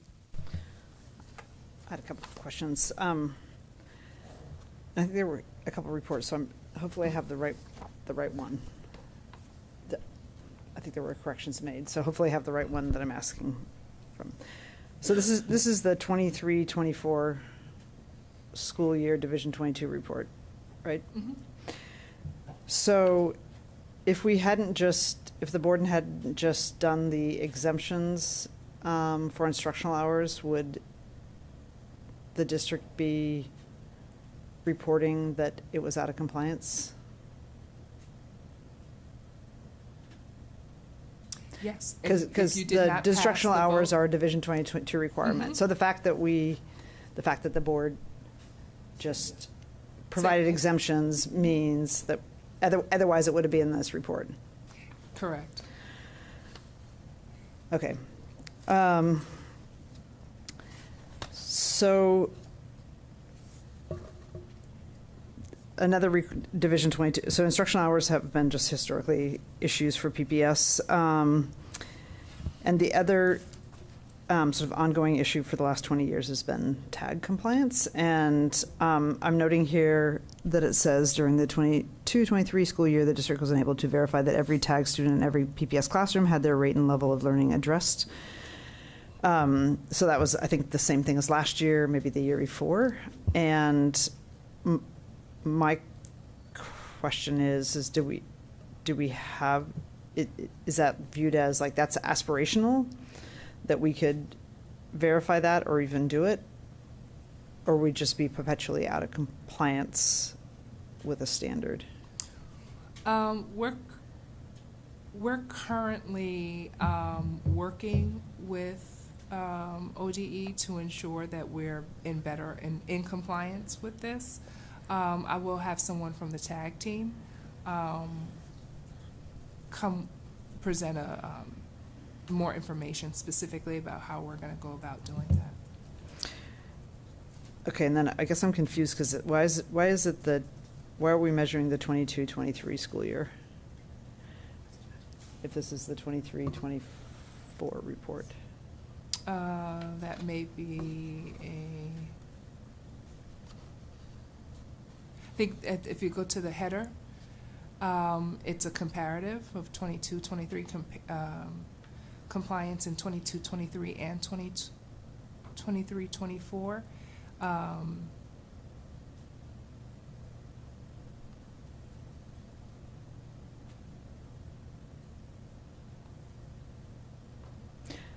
But we did do the reporting for 23-24. Okay, but last year we were still out of compliance. You can follow up afterwards, Yeah. but just understand it because I know the corrective action plan or the conciliation agreement is very lengthy. It's just we've had this for several years, and I when I look at it, it's a very high bar, which I think we should set high standards. And I'm wondering if and again, I don't need this tonight, whether our agreement has us on a path to do that, or the district will be perpetually not in compliance. Well, we could definitely follow up with that question. Okay, and then the next question I had was around the PE, and I don't need this tonight, but I had never heard of respiration rates being an issue of like why a district wouldn't be in compliance. And I don't even quite know what it is. I mean, I can imagine, and I don't even need an answer tonight, but I would be interested what that is. CO2 level measurements in the classroom, especially important after like the COVID.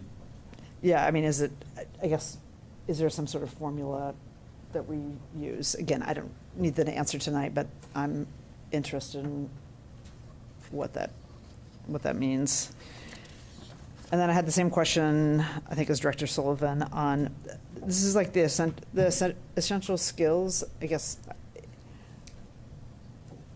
Are we listing it here because it used to be required, but it's been waived, or is this something else? It's waived. Then why are we listing? I mean, I'm confused about why we're listing it. Are you looking at the staff memo? I am. And so I'm wondering if it's my understanding it's waived till some 26, 27 or 27, 28. Is that why we would be listing ourselves as not in compliance?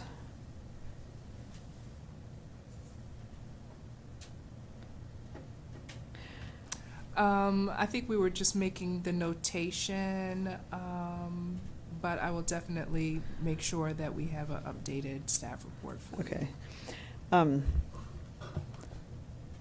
My last point, and this is going to go back to earlier in the meeting, and it revolves around the legislative session. I know you read a statement that said that staff, this gives some general guidelines and staff had some flexibility.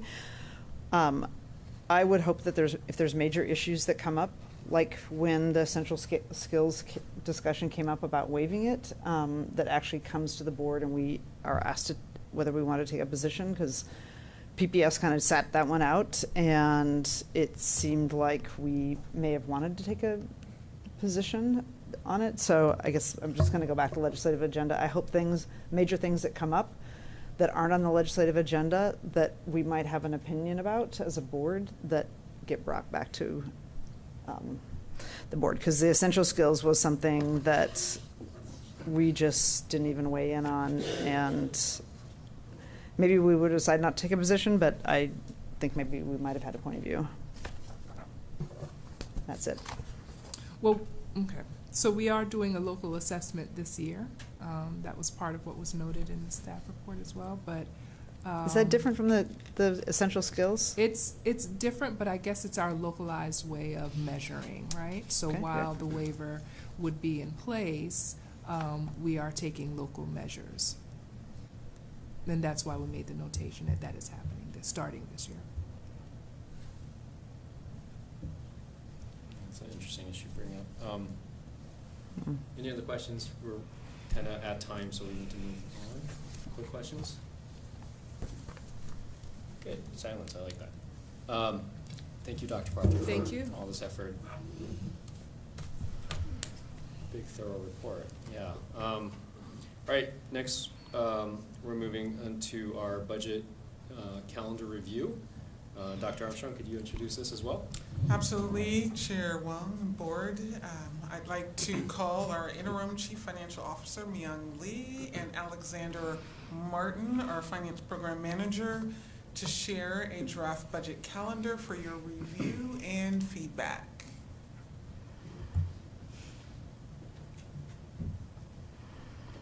Is Ms. Martin online, or are you the person tonight? Dr. Armstrong, I believe I'm representing our team. Okay, thank She you. is available for chat assistance. Okay, thank you. Thank Should you I for being need here. some. Yes. Thank you, Got Dr. it. Armstrong. Good evening, board members. Thank you for your time on this busy agenda. This is maybe a little hard to believe, but it's time to start the process again for the budget development cycle. So tonight you have our draft budget calendar for the fiscal year 2025-26 budget. And I'm guessing that most of you will recall that last fall, around this time, we presented a similar looking document, and this is for discussion, and this will be back before you for adoption at your November 6th meeting. So in most respects, this draft calendar pretty closely resembles the rough dates for the key events in the spring, and then just mapping backwards to the engagement processes, including this fall. But just to highlight, there are several steps to the process, including community engagement.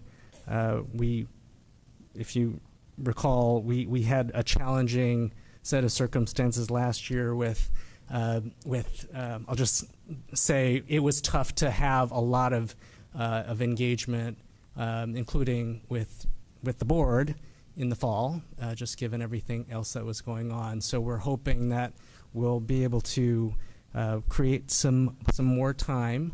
You'll see that there are some references to school board work sessions on the budget in December and then January through March.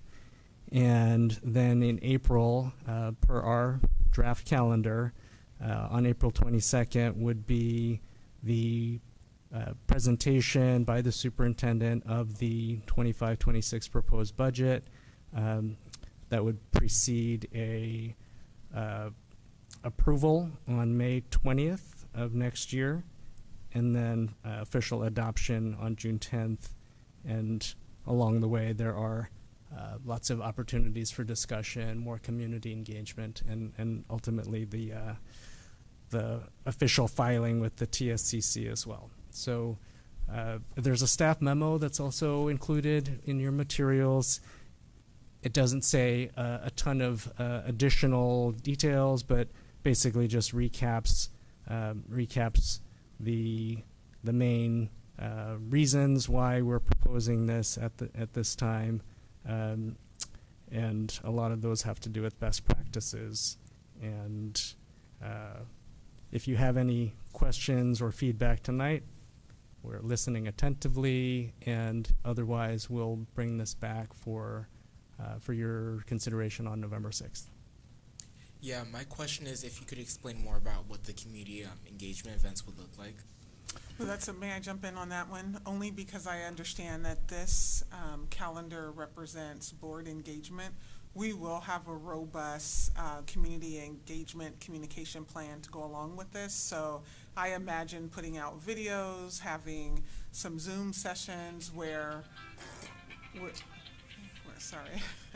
where we are actively sharing with the community our current state, and I hopefully that leads to a call to action for folks to join us in Salem to advocate for funding. And so there will be a detailed communication plan that is directed towards our families and our staff, but this outline is more directed towards the board. Thank you, Dr. Armstrong. And if I can mention one other thing, which I meant to say before, this is also, we're seeking to incorporate and integrate the community engagement processes for this overall budget, along with the required elements of community engagement and stakeholder engagement for our integrated grant processes. So those two, hopefully, instead of having separate processes, because those are required as well, we will have a harmonized approach, and some of those elements do have to begin in the first semester of the year. Yeah, I appreciate that. And then I just want to take an opportunity. I know in my superintendent's report I talked about meeting with core enrichment teachers, and I just want to resurface that and emphasize that impact when we make, and I know you all know this, but when we make budget decisions based on our resources and the way that we allocate, there are real consequences, and sometimes unintended. There are surprises that happen on the school side, and so one of the ways that we look to counter that and get in front of that is to engage often and to be as clear as we can in our current state and the things that we're looking for in getting feedback. We don't want to make decisions in isolation. I think we want to bring in feedback, and at the end of the day, we need to make sure that we deliver a balanced budget, but we also want to make sure that it's informed and that stakeholders feel, our families and our community feel like they were included and involved in the process, and that it wasn't a surprise. And I think when I talk about priority 2, about trust in relationships, I think it starts there, right? Can we do what we said we would do and make sure that community and families, not meaning that they're going to get, or all things will go their way, but they'll be informed and they'll know the process and they'll know where to go to get more information.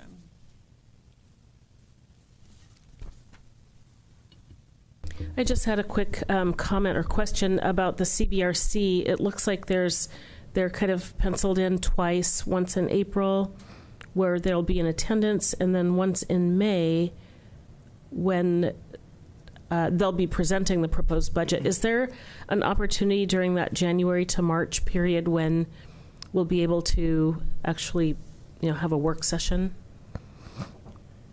with them? Thank you, Director DePass. Yes, Right. I think that would be valuable. Okay, sure.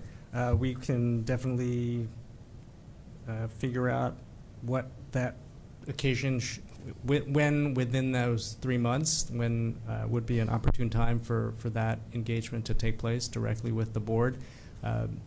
And just on the general topic of the CBRC, they will meet, as you know, continuously beginning quite soon.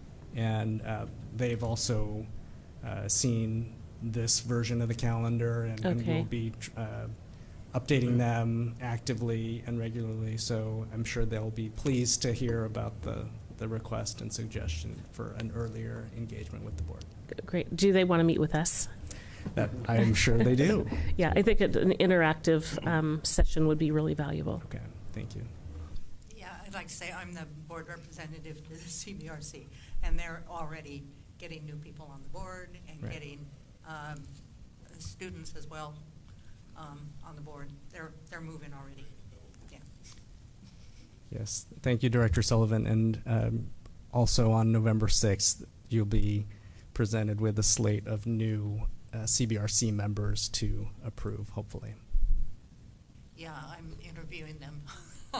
Thank you, Director Thursday. Sullivan. So yeah, it's really exciting how many people are interested, both students and community members, because it's a lot of work, and I don't know, there's about 30 people that we have to look at. So I have a couple feedback on the timeline. So early this fall, I think it would be useful for there to be either briefing materials or as part of one of these meetings, information provided on what happened with the equity funding reduction, because there's a lot of questions in the community, and even though I looked through all the materials you sent me, I still don't see when it went to 4%. So we've got lots of just community discussion, like what happened. And then, because this is a change, sort of where we are with the fund for PPS. And then have two big items, like additions to the calendar, is in that it says January to March 2025, that there be a board, whenever our boards, we have either a board meeting or a work session around the time when the staffing gets released to the schools. So a briefing on the staffing manuals, what sort of assumptions are being made in terms of distributing staffing. It's just like 85% of the budget is going out the door at that time.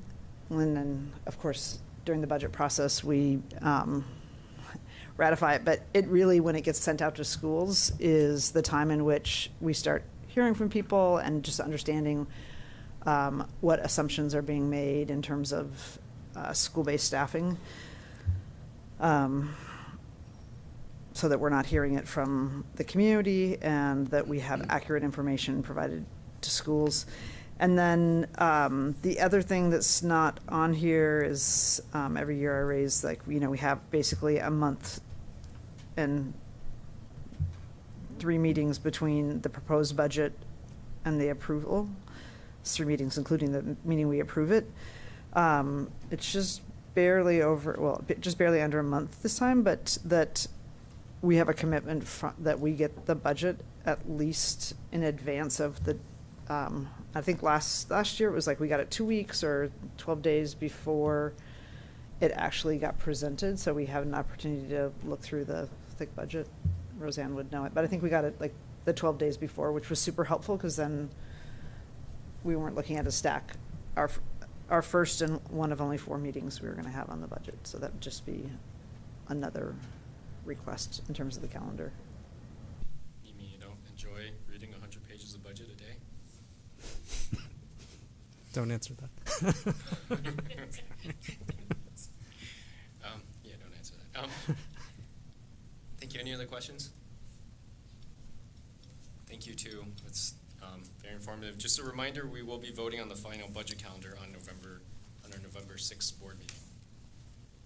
Thank you, Chief Lee. Thank you. Dr. Proctor. All right. We're moving on to the general obligation bond discussion. So, Dr. Armstrong, would you like to share some stuff before we start this discussion? Yeah, absolutely. Thank you, Chair and Board. So we are very fortunate to have a community that continues to show up and support our students. Most recently, we saw that in the local option levy that was passed in May. And now we have another opportunity to ask our community for help. And I know that we have lots of capital needs across our system. I love Director Scott's words about the trade-offs and the reality that many of our buildings face during storms. We have to be able to be aggressive with creating a plan where we have safe schools and classrooms with environments that support every single one of our learners across the city. Now, even with all of those capital needs, I understand that we had a commitment to build our last 3 high schools, so Ida B. Wells, Cleveland, and Jefferson being the next one, and then Ida B. Wells in Cleveland.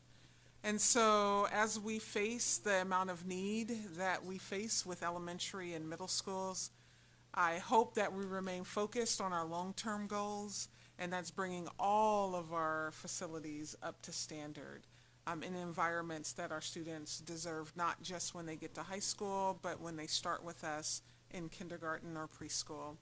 And so I want to thank you all for your commitment to our physical buildings And I appreciate you for acknowledging the trade-offs that are difficult and that you have to grapple with. So I just want to publicly announce that and just say how thankful I am that this conversation is moving forward and we have work to do.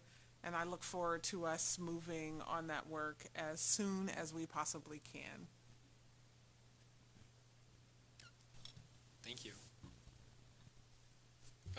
This is a very important conversation, and it requires a lot of focus and commitment. So I'm actually going to I want to recommend that this discussion be moved to our facilities committee, so that, and have them bring a recommendation to the full board.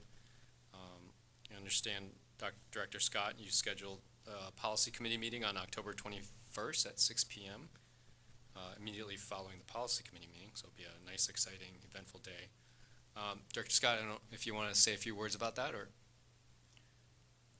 No, thanks, Chair Wong. Yeah, we do have a policy committee or a facilities committee meeting scheduled for the 21st of October, where I think we can dig a little bit more deeply into these questions about, size and scope and timing around the bond.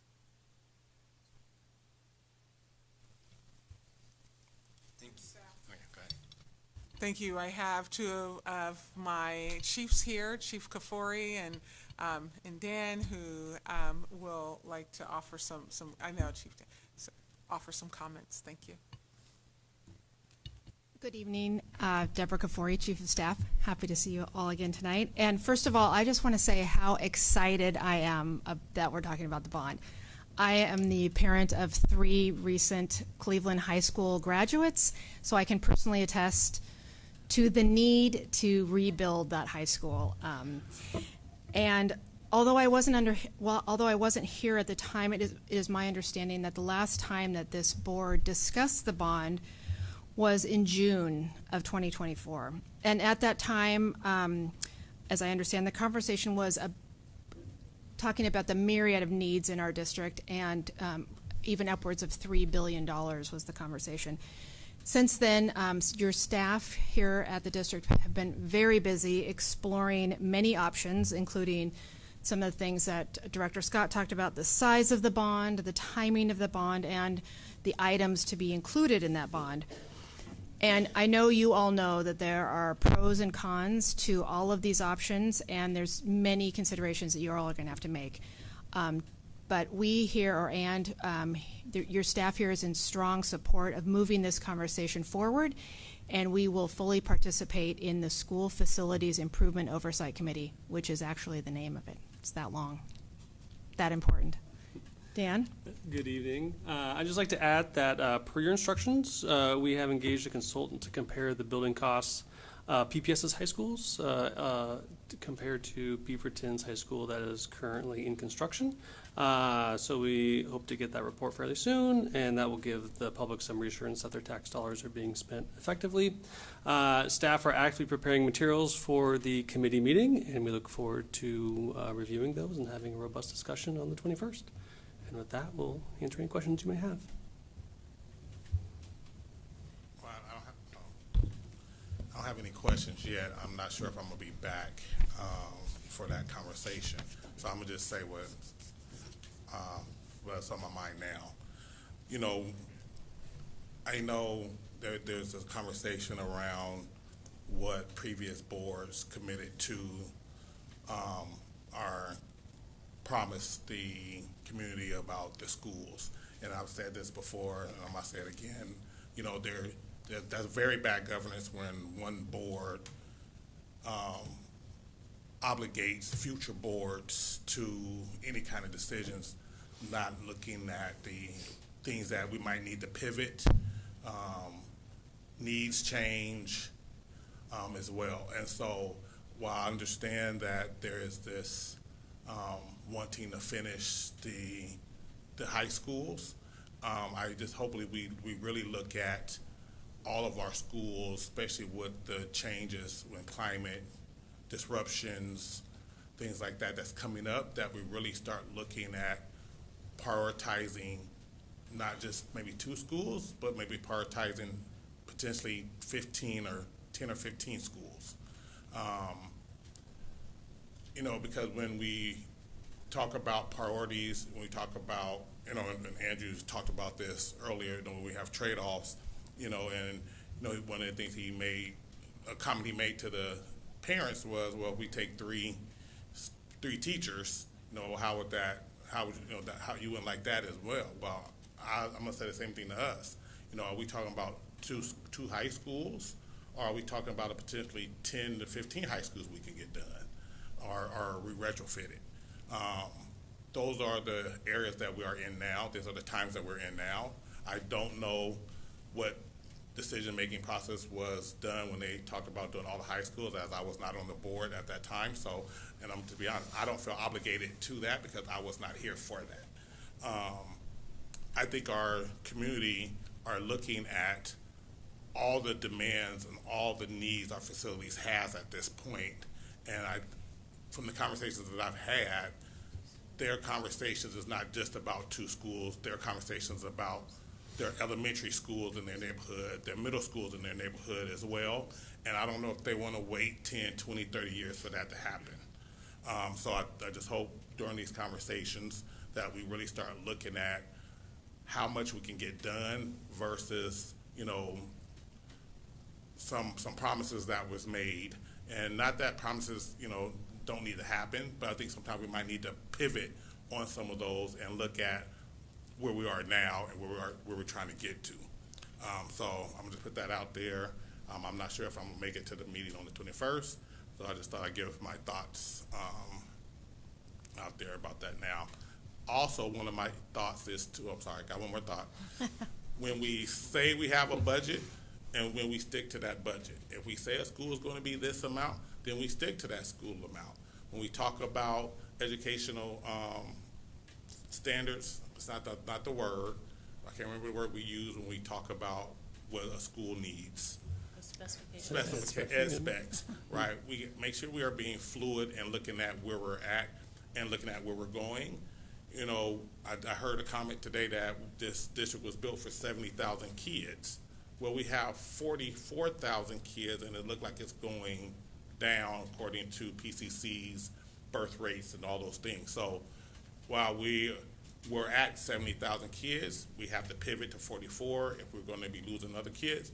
We might have to look at or revisit those specs, right? You know, to look for where we're at now and where those 10 or 15 year projections are going to be at. Because we have such a big school district, we have room if population increases. We have room to spread out if need be. So I just, once again, just talk about if we're going to do stuff, we're going to have a budget, we still try to stick to that budget as much as possible. If we can't, then we need to really look at what trade-offs we're going to have or not have, and we might have to relook at everything to make sure we're staying under budget or staying as close to what we're saying stuff costs. Because as a taxpayer, I'm going to tell you, I get frustrated when we have to go back out to bond after bond for the same thing. We had to do that with Benson. We had to do that. It almost sounds like we have to do that with Jeff. And that's frustrating when I go look at my property tax bills every November and seeing that, well, shoot, they didn't have that much money here. Well, now they got to do it again. That's not a good practice. So I hope we look at that at these meetings. Thank you. Yeah, thank you, Director Allens, for mentioning that. I think it's to kind of reinforce your point. I think it's always important to, you know, as stewards of public money, we always look at what's going to, I mean, our money is limited. The money that comes in PPS is limited, and it's always important to look at making sure that we're maximizing the benefit to our students. And whether we decide to go with the high schools or, you know, but it's also important to look at the options to be like, you know, this is what that money could have been used for, and how many more students could have helped. And I think that also helps transparency with the public when they understand that, you know, money is limited. These are the options on the table. We could go there, but these are the things, the trade-offs. Or we could go the other way, and these are the trade-offs. So I think either way, whatever direction we go, I think it's important to present what those trade-offs are. So thank you. Director Scott? Yeah, thanks, Chair Wong. Yeah, Gary, I would just say, or sorry, Chair Hall, Board Member Director Hollins, feel free to send, if you're not able to make that meeting, any comments or thoughts in addition to what you shared tonight would be really helpful for that committee meeting. I did just a couple of notes. I completely agree with you about doing what we can to stick to scope, schedule, and budget. I guess one of the things I just want to react to and sort of just put for all of us to consider is that sometimes we miss those things because of construction inflation or construction delays or other things. But other times those cost estimates change because of board decisions. And I just want to be really clear. I mean, one of the reasons Jefferson's costs have increased dramatically is because we as a board gave direction to staff not to move those students. And so that was a decision that this board made that said we don't want to make these students go across town for high school, and so we want to keep them on site. That significantly increased the cost. So I just want to be clear when we say stick to budgeted amounts, like that's also on us as a board to make sure that we're taking that into account, and that when we make those decisions, we're being really clear. Like, yeah, we made this decision to respond to community input, but there's a huge increase in cost as a result of that, and there are trade-offs as a result of that. The other thing I want to come back to is, I just want to be really clear. You talked about sort of bad governance around obligating future boards, and I guess I just want to make sure it's really clear. Prior boards did not obligate current boards to do anything. So what prior boards did was they laid out a plan, and they said, here's the plan that we think the district should do with bonds. This board has the ability to do anything they want. One of the reasons, though, why they laid out a plan to do the high schools was because it would benefit the most students. And so the idea was that we have a lot of facilities needs in the district. By doing the high schools, you're going to benefit every student. Once you finish them, you'll benefit every student, even if they're in an old grade school, an old middle school, they're going to go to a modernized, high school. And that was the reason for it. And when that vision was laid out, there were priority decisions made about which high schools went first, which high schools went later. There were some changes.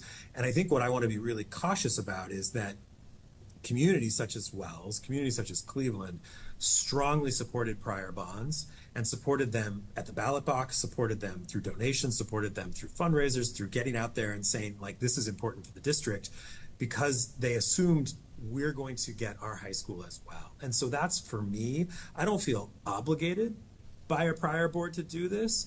We can make our own decisions. I think it was a good plan, and it's a plan that I want to see continue forward. And that's really the conversation that, frankly, this board should have transparently. I would be very, very nervous about moving away from that, because I think, it was a good plan to begin with. I think we should stick with it. I don't disagree with you at all about all of those needs. I do think, spending a lot of money on a middle school or a grade school that serves 300 or 400 students or 500 or 600 students versus redoing a high school that serves 16 or 17 or 1,800 students, we do need to think about that impact. And I also want to say, from a climate perspective, from a facility perspective, Ida B. Wells is one of the schools that we had to shut down during the early heat wave because they do not have air conditioning, because they do not have a modern building, because it gets to 90 plus degrees in some of those classrooms. So this is focused on those exact things that you talk about. But the other reality is we have a massive backlog, and this next bond is not going to fix it. And what we need to do, what I want to do, is continue this bond program, continue to do it effectively, continue to spend our money wisely, continue to show the results, so that future voters and future board members will say, yeah, we can go back out to the voters again, we can get future bonds, we can make a change. It's going to take decades. And I know that it's really frustrating for everyone to hear, but it also took decades for us to get here. It was decades of disinvestment in our schools that got us to where we are. We're actually on a really good path. It's just going to take a while to get there. Thank you, Director Scott. Well, I'm just going to follow on Director Scott's comments. This is my fifth bond. It will be my fifth bond. And it's a little bit bittersweet because I had kids in PPS for 18 years, and not one of them went into a modernized high school. They did go into schools, though, that investments had been made in seismic and also safety investments, accessibility investments. So while I would have loved for my kids to have gone through a really cool modernized high school, it just didn't happen in the from 95 to when my kids graduated, but they did benefit from the other bond investments, and I'm very appreciative of some of the tech investments as well. Having said that, while it's bittersweet, I think this is, a pay it forward play for me, for others. Somebody built the schools that I'm looking here. Director Scott, Director Hollins, Director DePass, and I all went to here in PPS. We continue to pay it forward even if we're not a direct beneficiary. I'm very supportive of finishing the plan to modernize all the high schools, just like as Director Scott said. Having been at the table, especially in 2017, there was this mad scramble to everybody wanted to be in the bond because they were afraid that what would happen is the last high schools would not happen because people would forget there was this bigger plan. And so everybody, as people might recall, everybody was trying to get into that bond. It ended up $100 million short. And we then had to put part of Benson in the next bond. But I think our school communities knew if you were in the Franklin neighborhood, you voted for the bond, even though Franklin wasn't on it, because you already had your school modernized, or you were in Cleveland or Lincoln or Ida B. Wells, and those communities, worked on the bond campaigns, talked to their neighbors, voted for it, are paying the taxes, and yet weren't the beneficiaries. But it was because knowing that there was this larger strategy and plan. I also just want to note that both Jefferson and Cleveland are some of the, according to the facilities index, some of the worst buildings in the district, which is why in 2011 they were on the bond, and the bond failed by about 900 votes, not because of what was in the package, but for other reasons. But they were in that initial package because they were among the oldest, most rundown, crumbling schools. And then when they got out of that, somehow they went to the back of the line. And this isn't to say that Wells is deserving. I think Wells is deserving to be renovated as well. It's a little bit newer, but I just want to note that the Cleveland and Jefferson community have been waiting. It'll be more than 15 years since they were supposed to move into being modernized. So I'm very supportive of the high schools, finishing that off so that every student who goes through a high school will go through a modernized high school. Also, in this bond package, want to just talk about the importance of the investments that we're making in safe, warm, dry, and accessible. We heard students tonight talk about student safety. We know that we still have work to do to have our buildings fully ADA accessible. We want the roofs to hold, the investments that help our buildings withstand extreme weather events. So having an increment of funds set aside for that work is really important to have that included in the upcoming bond. I will say one thing that know there's a lot of interest in, as we, growing up in Portland, there wasn't extreme weather. It was just sort of maybe a couple of days in August. It got to be 100, but it was really rare. And now it's less rare. And looking at how we can use the funds that we receive from the Clean Energy Fund already, and then we have another increment in, how those funds, and I know we have an agreement with PAT to address some of the heat and the cold, but how we can creatively use some of these other funds to make investments that complement our bond investments that help some of our schools, especially those that are particularly vulnerable to weather extremes, to ensure that we have the building systems, even if they're not going to be modernized for a while. So I think we have some other things we can do in addition to that. So I'm super excited the conversation is starting. I think we're getting started a little bit late, but we can just pick up the pace and move it through. And speaking of picking up the pace, Liz, what is the referral date that we'd have to have the referral done? The first filing deadline with the county is February 28, 2025. So the board would have to pass a resolution in advance of that. And sort of work backwards, but ideally by the end of the year. I mean, Yes. in order to be, Yes. in order to have, to be able to roll out a successful campaign, I mean, February 28th would be late. It would be late based on historical practices, conventional wisdom, yes. That's for May. Yeah. That's for the May ballot, yes. So the other question I had was around the review that you're undertaking, Dan, about the facility costs, and how will that inform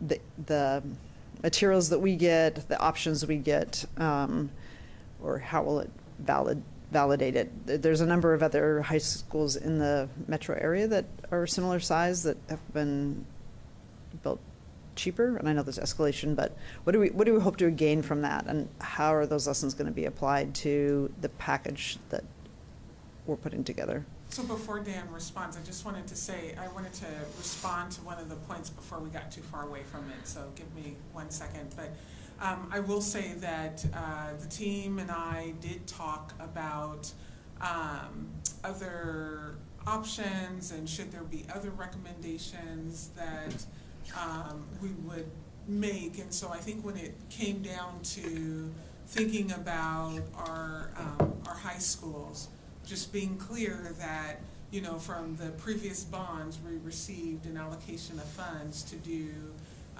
site plans and things, and so it cost us about $40,000 a day. Our construction firm gets about $150,000 a month in pre-construction services, and so when we think of, you know, pivoting with funds that were already issued, I mean, we would stand to lose upwards of $20 million. I mean, you can do the math, right? $40,000 a day every day that we're paused to explore other options. And so we wanted to be prudent with those funds, but I will say that we are interested and invested in continuing the conversation on how we can impact as many buildings as we can. But I just wanted to close that, to connect some dollar signs to some of the decision points. But go ahead, Dan. Yeah, thank you. It's a good question, Director Berman-Everts.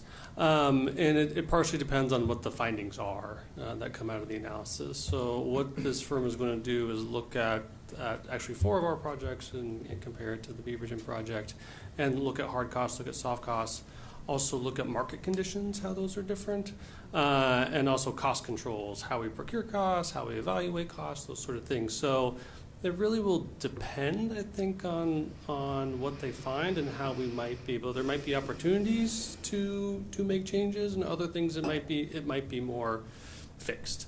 What I anticipate, I don't know, of course, what I anticipate is that it's a pretty quick review. Getting apples to apples on different capital projects can get really complex. If you want to get real detailed, you're really going to look at a team of consultants, designers, professional cost estimators, contractors as well. But the hope is that they're able to identify at least a handful of areas where there are deviations, either say, here's what appears to be why there's deviation, or here's something you might want to investigate further. So it's hard to know how much time that might be if there's lots of quick pivots or not. Great. And so then the other, I think it's going to be great for us to have, because a frequent question we get is like, how come your high schools cost so much? And that leads me to Anderson, that did Benson, that also has been selected for Jefferson.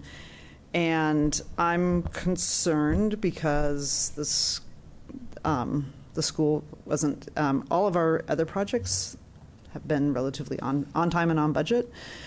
And I'm hearing that there may be significant cost overruns, and their estimate for the Jefferson project is 400 and what is it? $491 million.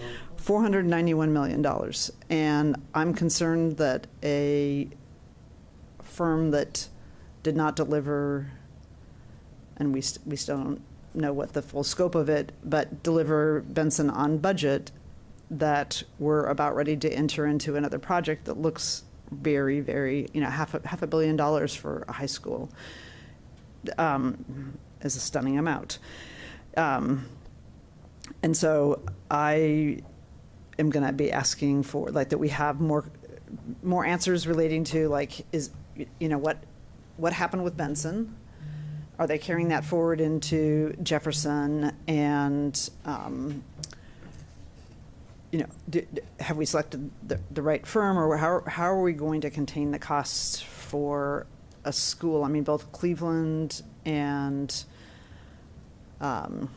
Wilson are predicted to be lower costs. So we don't need to answer it tonight, but those are the questions I have, and whether Anderson's the right firm to be moving ahead with. Director Green. So, trying to piggyback on some of this, I love the idea of having the conversation about what we're doing with some of our schools, because as much as I agree that I want our kids in high school to have this experience and that people have been waiting, the thing that I kept writing down is that our kids are spending 8 out of their 12 educational years in dilapidated buildings that are falling down every day, that are having heat problems in the summer and vice versa, right? It's too hot in the summer and it's too cold in the winter, and so they're spending a lot of time in these buildings. So I'm like 8 out of the 12 years, but we keep telling them, but when you get to high school, it's going to be great. So I'm interested in the conversation. It's not to say that we don't need to do them, because I agree that we should. I'm bound by, swear to your own hurt and change is not. And so I'm bound by some of these rules that I have that for myself. I just think we need to have a discussion. I believe if we open up the table to have a conversation with our community involved, engage in the community, to say, I understand that we were going to do this, and your elementary kids and your middle school kids are suffering, and with mental health being the way that it is right now, and suicide ideation being what it is right now, and all these other things, I can compile a lot of different things. I want to create an environment that is conducive for all of our children, that when they come into a building, they walk into a building, they walk into a space that they believe that this space was intentionally designed for me to be here, and that they want me to grow and they want me to be better. And so I don't know how we get that, though, with the limited amount of funding that we have. So I am very open to having a conversation and a dialogue about this situation, and bringing the community in to have them have some input on this, and do they understand the trade-offs? Bring in some of the students and let them talk about it. So do they really understand the trade-offs? Again, it's not to say that we don't need to do these 2 schools, because I do believe that we do. These families have been waiting for a long time, and like all of you have said, they have been giving, knowing that their turn was going to come. And I would like to offer that we come back to them and say, I know that you've been waiting, and I'd like to give you something else to consider, so that they weigh those options. That's the one thought on schools. The other thought was on, I'm so glad that you brought up Jeff, and I totally believe that we need to do Jeff. Everybody know that I want to get Jeff done. I didn't go to the school, they're like the Roosevelt rivalry, but it's still my community. Those is my kids, those is my families. I know the people that are in that, that are going to the school. I know the people that would like to go to school, but they don't live in the area no more. I know this family, I know this community, and I want to see us done right. My question is, do we have to, seeming that things have gotten, like we had a number set for Jeff, that this is what we're going to be doing, and this was going to cost. And then these numbers keep going up. They keep going up. And now we're putting it off and saying that, you know, we're going to have to put a portion of Jeff into the next bond in order to get it right. And my question is, do we have to do that? If we control the budget, can't we come back to the table and say, no, we want to build the school. This is what we want. This is what we want in our school. And this is how much money you have to do it. Do it or find someone else. So can we come back to the table, seeming that all this other stuff has changed? Do we have to keep the current agreement that we have? Can we come back to the table and say, or how do we come back to the table and say, I don't want to, Anderson Construction, if you can do it for, what was it, $325, $375, whatever the number is, we give them the number. If you can do it for this, then I'm with you. If you're not, then I'm going to go back out to bid. I'm going to put out another RFP. I'm going to do whatever else we need to do because you didn't meet our number. I don't want to go to the table because then now they just keep coming back and saying, you need to give me more money. You need to give me more money. You need to give me more money. No, this is how much we're going to give you. Anything you do above that, you eat. I just want to mention, thank you for pointing those out. I had the same exact questions, Director Green, and also Director Brim-Edwards. In discussions with leadership, I believe those are also the topics that are to be discussed during the facilities meeting. And then for the sake of time, I just kind of want to move on because I do believe those issues that you brought up are one of many discussion or points during that facilities meeting. So I think in the facilities meeting it's going to be more conducive to have that kind of discussion and really delve deep into the issues and the trade-offs. So just for the sake of time, I just want to say that and kind of quickly move on. Really, thank you. And I just have a question because, I mean, we've been waiting a long time to have this discussion, so I think we should round it out. So, Director Scott, I know a lot of people have been waiting for the restart. Do you think, so right now there's one committee meeting set that relatively shortly you set up a cadence that the committee would have a series of meetings that would lead to like a target date for a recommendation to the board? I'm just curious because again, the pace is going to pick up, and people are wondering like how do they engage? What's going to happen? And I don't mean to put you on the spot, but no, but it's a great question. I think the purpose of this first meeting is to really see what do we have agreement on. What do we still need to get agreement on, and then what kind of what are the next steps to get there? So, I mean, it is going to move quickly. I mean, I think realistically, we want to refer this by the end of the year so that we can run a really robust campaign for next May.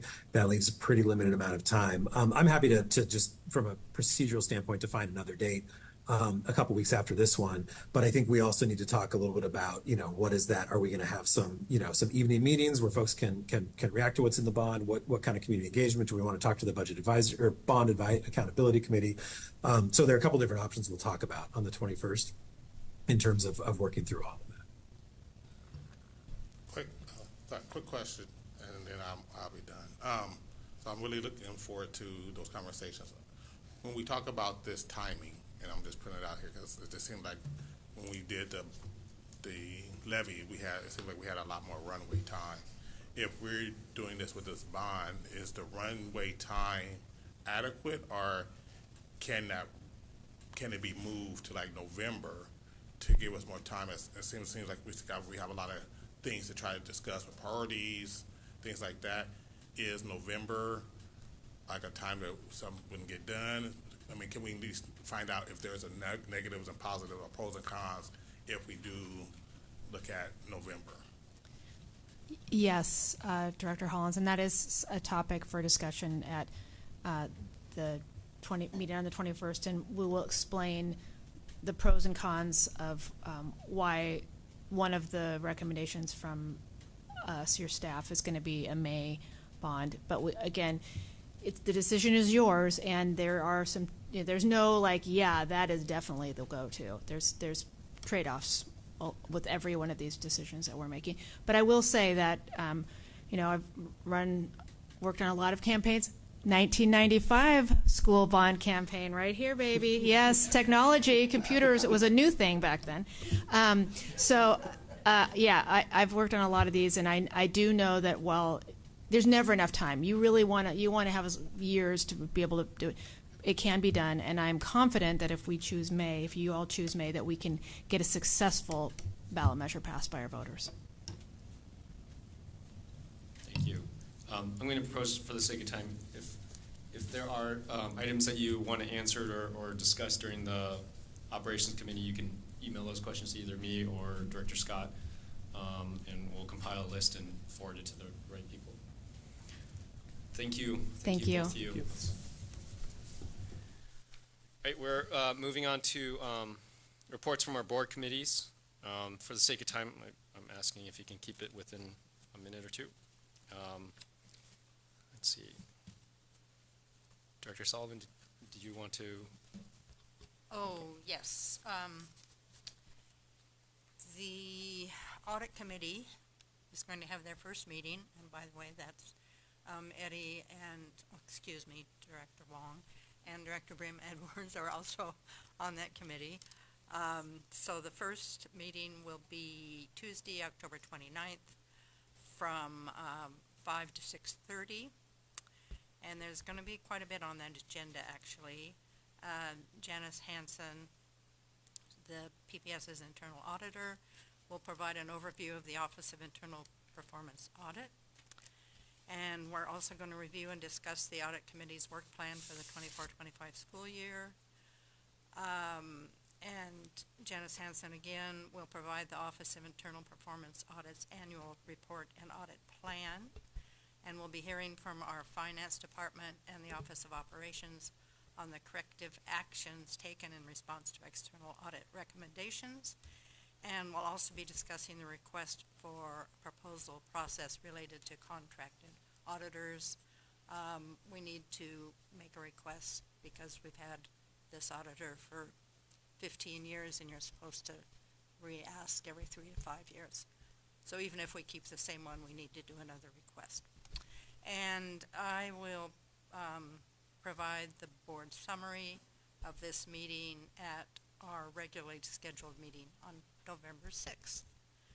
And I'd also just like to give our internal auditor, Janice, just some kudos for the time she spends and how much she's helped me understand auditing. Thank you. Director Brim Edwards, Policy Committee. Sure, just real quick, we had a policy committee meeting yesterday. Appreciate that everyone was there. Only one absentee. But I really appreciate, we got through a lot, and the next committee meeting on the cell phone electronic devices policy, the next meeting will be October 21st. We'll have the summary of the student survey, as well as the focus groups from Grant and Cleveland, and also we potentially will have like a draft of what we heard was kind of the consensus that we hope that was formed yesterday. So hopefully we'll have that too for review. Thank you. And I know we covered it quite a bit in the Facilities Committee, but just give you, Director Scott, if you want if you want to add anything. About the upcoming Facilities Committee meeting? No, I think we covered what we need to. Thanks. Awesome. Thank you. All right, we'll now move topics to the consent agenda. We're now going to vote on the consent agenda. Board members, if there are any items you would like to pull for a later meeting, we'll set those aside for the next time we meet. Ms. Powell, are there any changes to the consent agenda? Yes, we pulled out the IGA agreement with Multnomah County into a separate resolution that you'll vote on after the consent agenda. Great. Thank you. And then board members, are there any items you would like to pull? I don't have an item on a poll, but I do have a question about one of the items. Okay, great. And we can wait till there's a motion. Yeah. Put it on the table first. All right, do I have a motion and a second to adopt the consent agenda? Motion. Second. Director Green moves, Director Holland seconds the adoption of the consent agenda. All right, is there any board discussion on the consent agenda? So just a couple questions about the Snell contract. So it's actually a contract amendment. This is primarily for the potential profit center transaction, primarily. Thank you. Oh my God, there's a river of water. I know it's coming towards me. I'm a magnetic personality.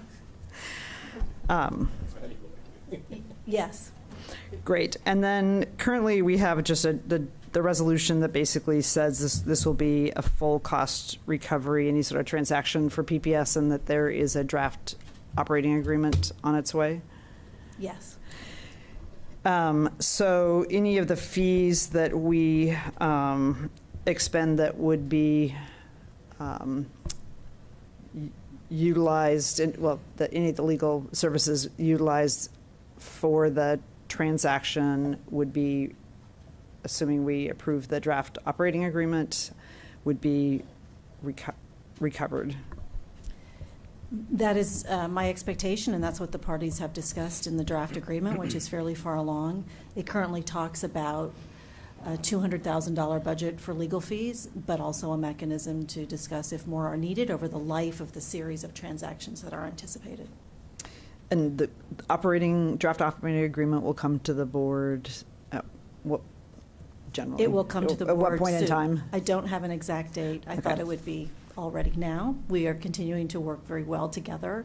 It's just a fairly novel and agreement that has some complexities that don't arise out of disagreement, but out of working through the structure and future events that haven't yet been identified. So it's just the documenting of that, and both sides have sophisticated law firms helping to put that into place. And I do think I want to really emphasize that we are working well together to get that in place. And I do think it will be soon, but I hesitate to give you an exact date and not hit it. Great, thank you.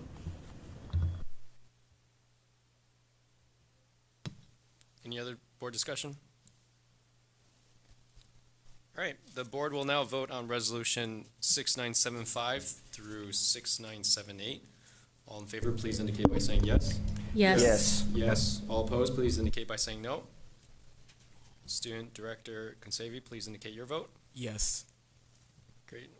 Are there any abstentions? The consent agenda is amended as approved by a vote of 7-0 with Student Director Consavi voting yes.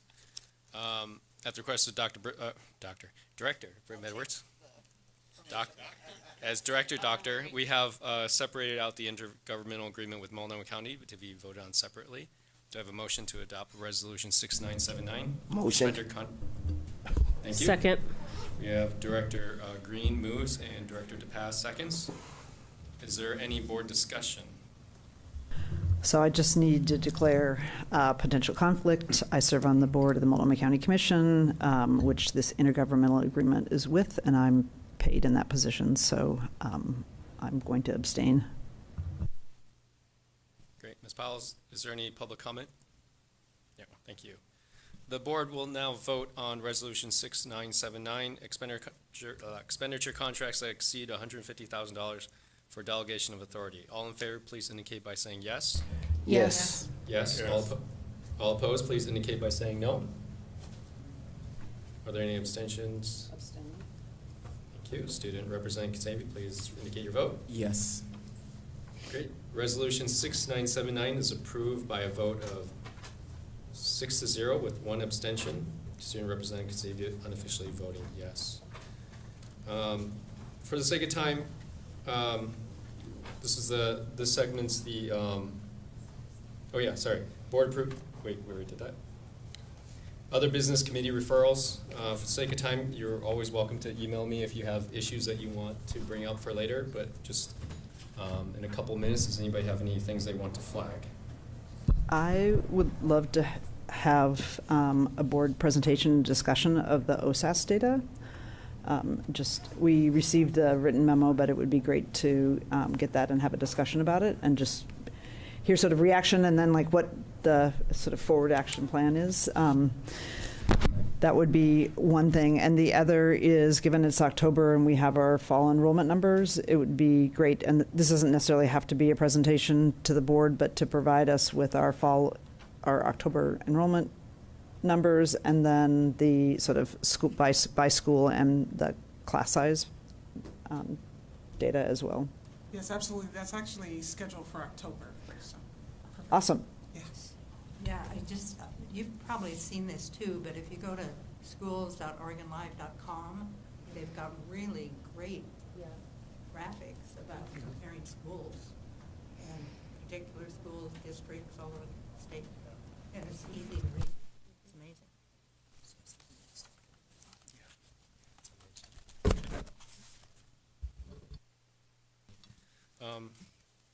All right, anything else? All right, with that, we are adjourned. Thank you.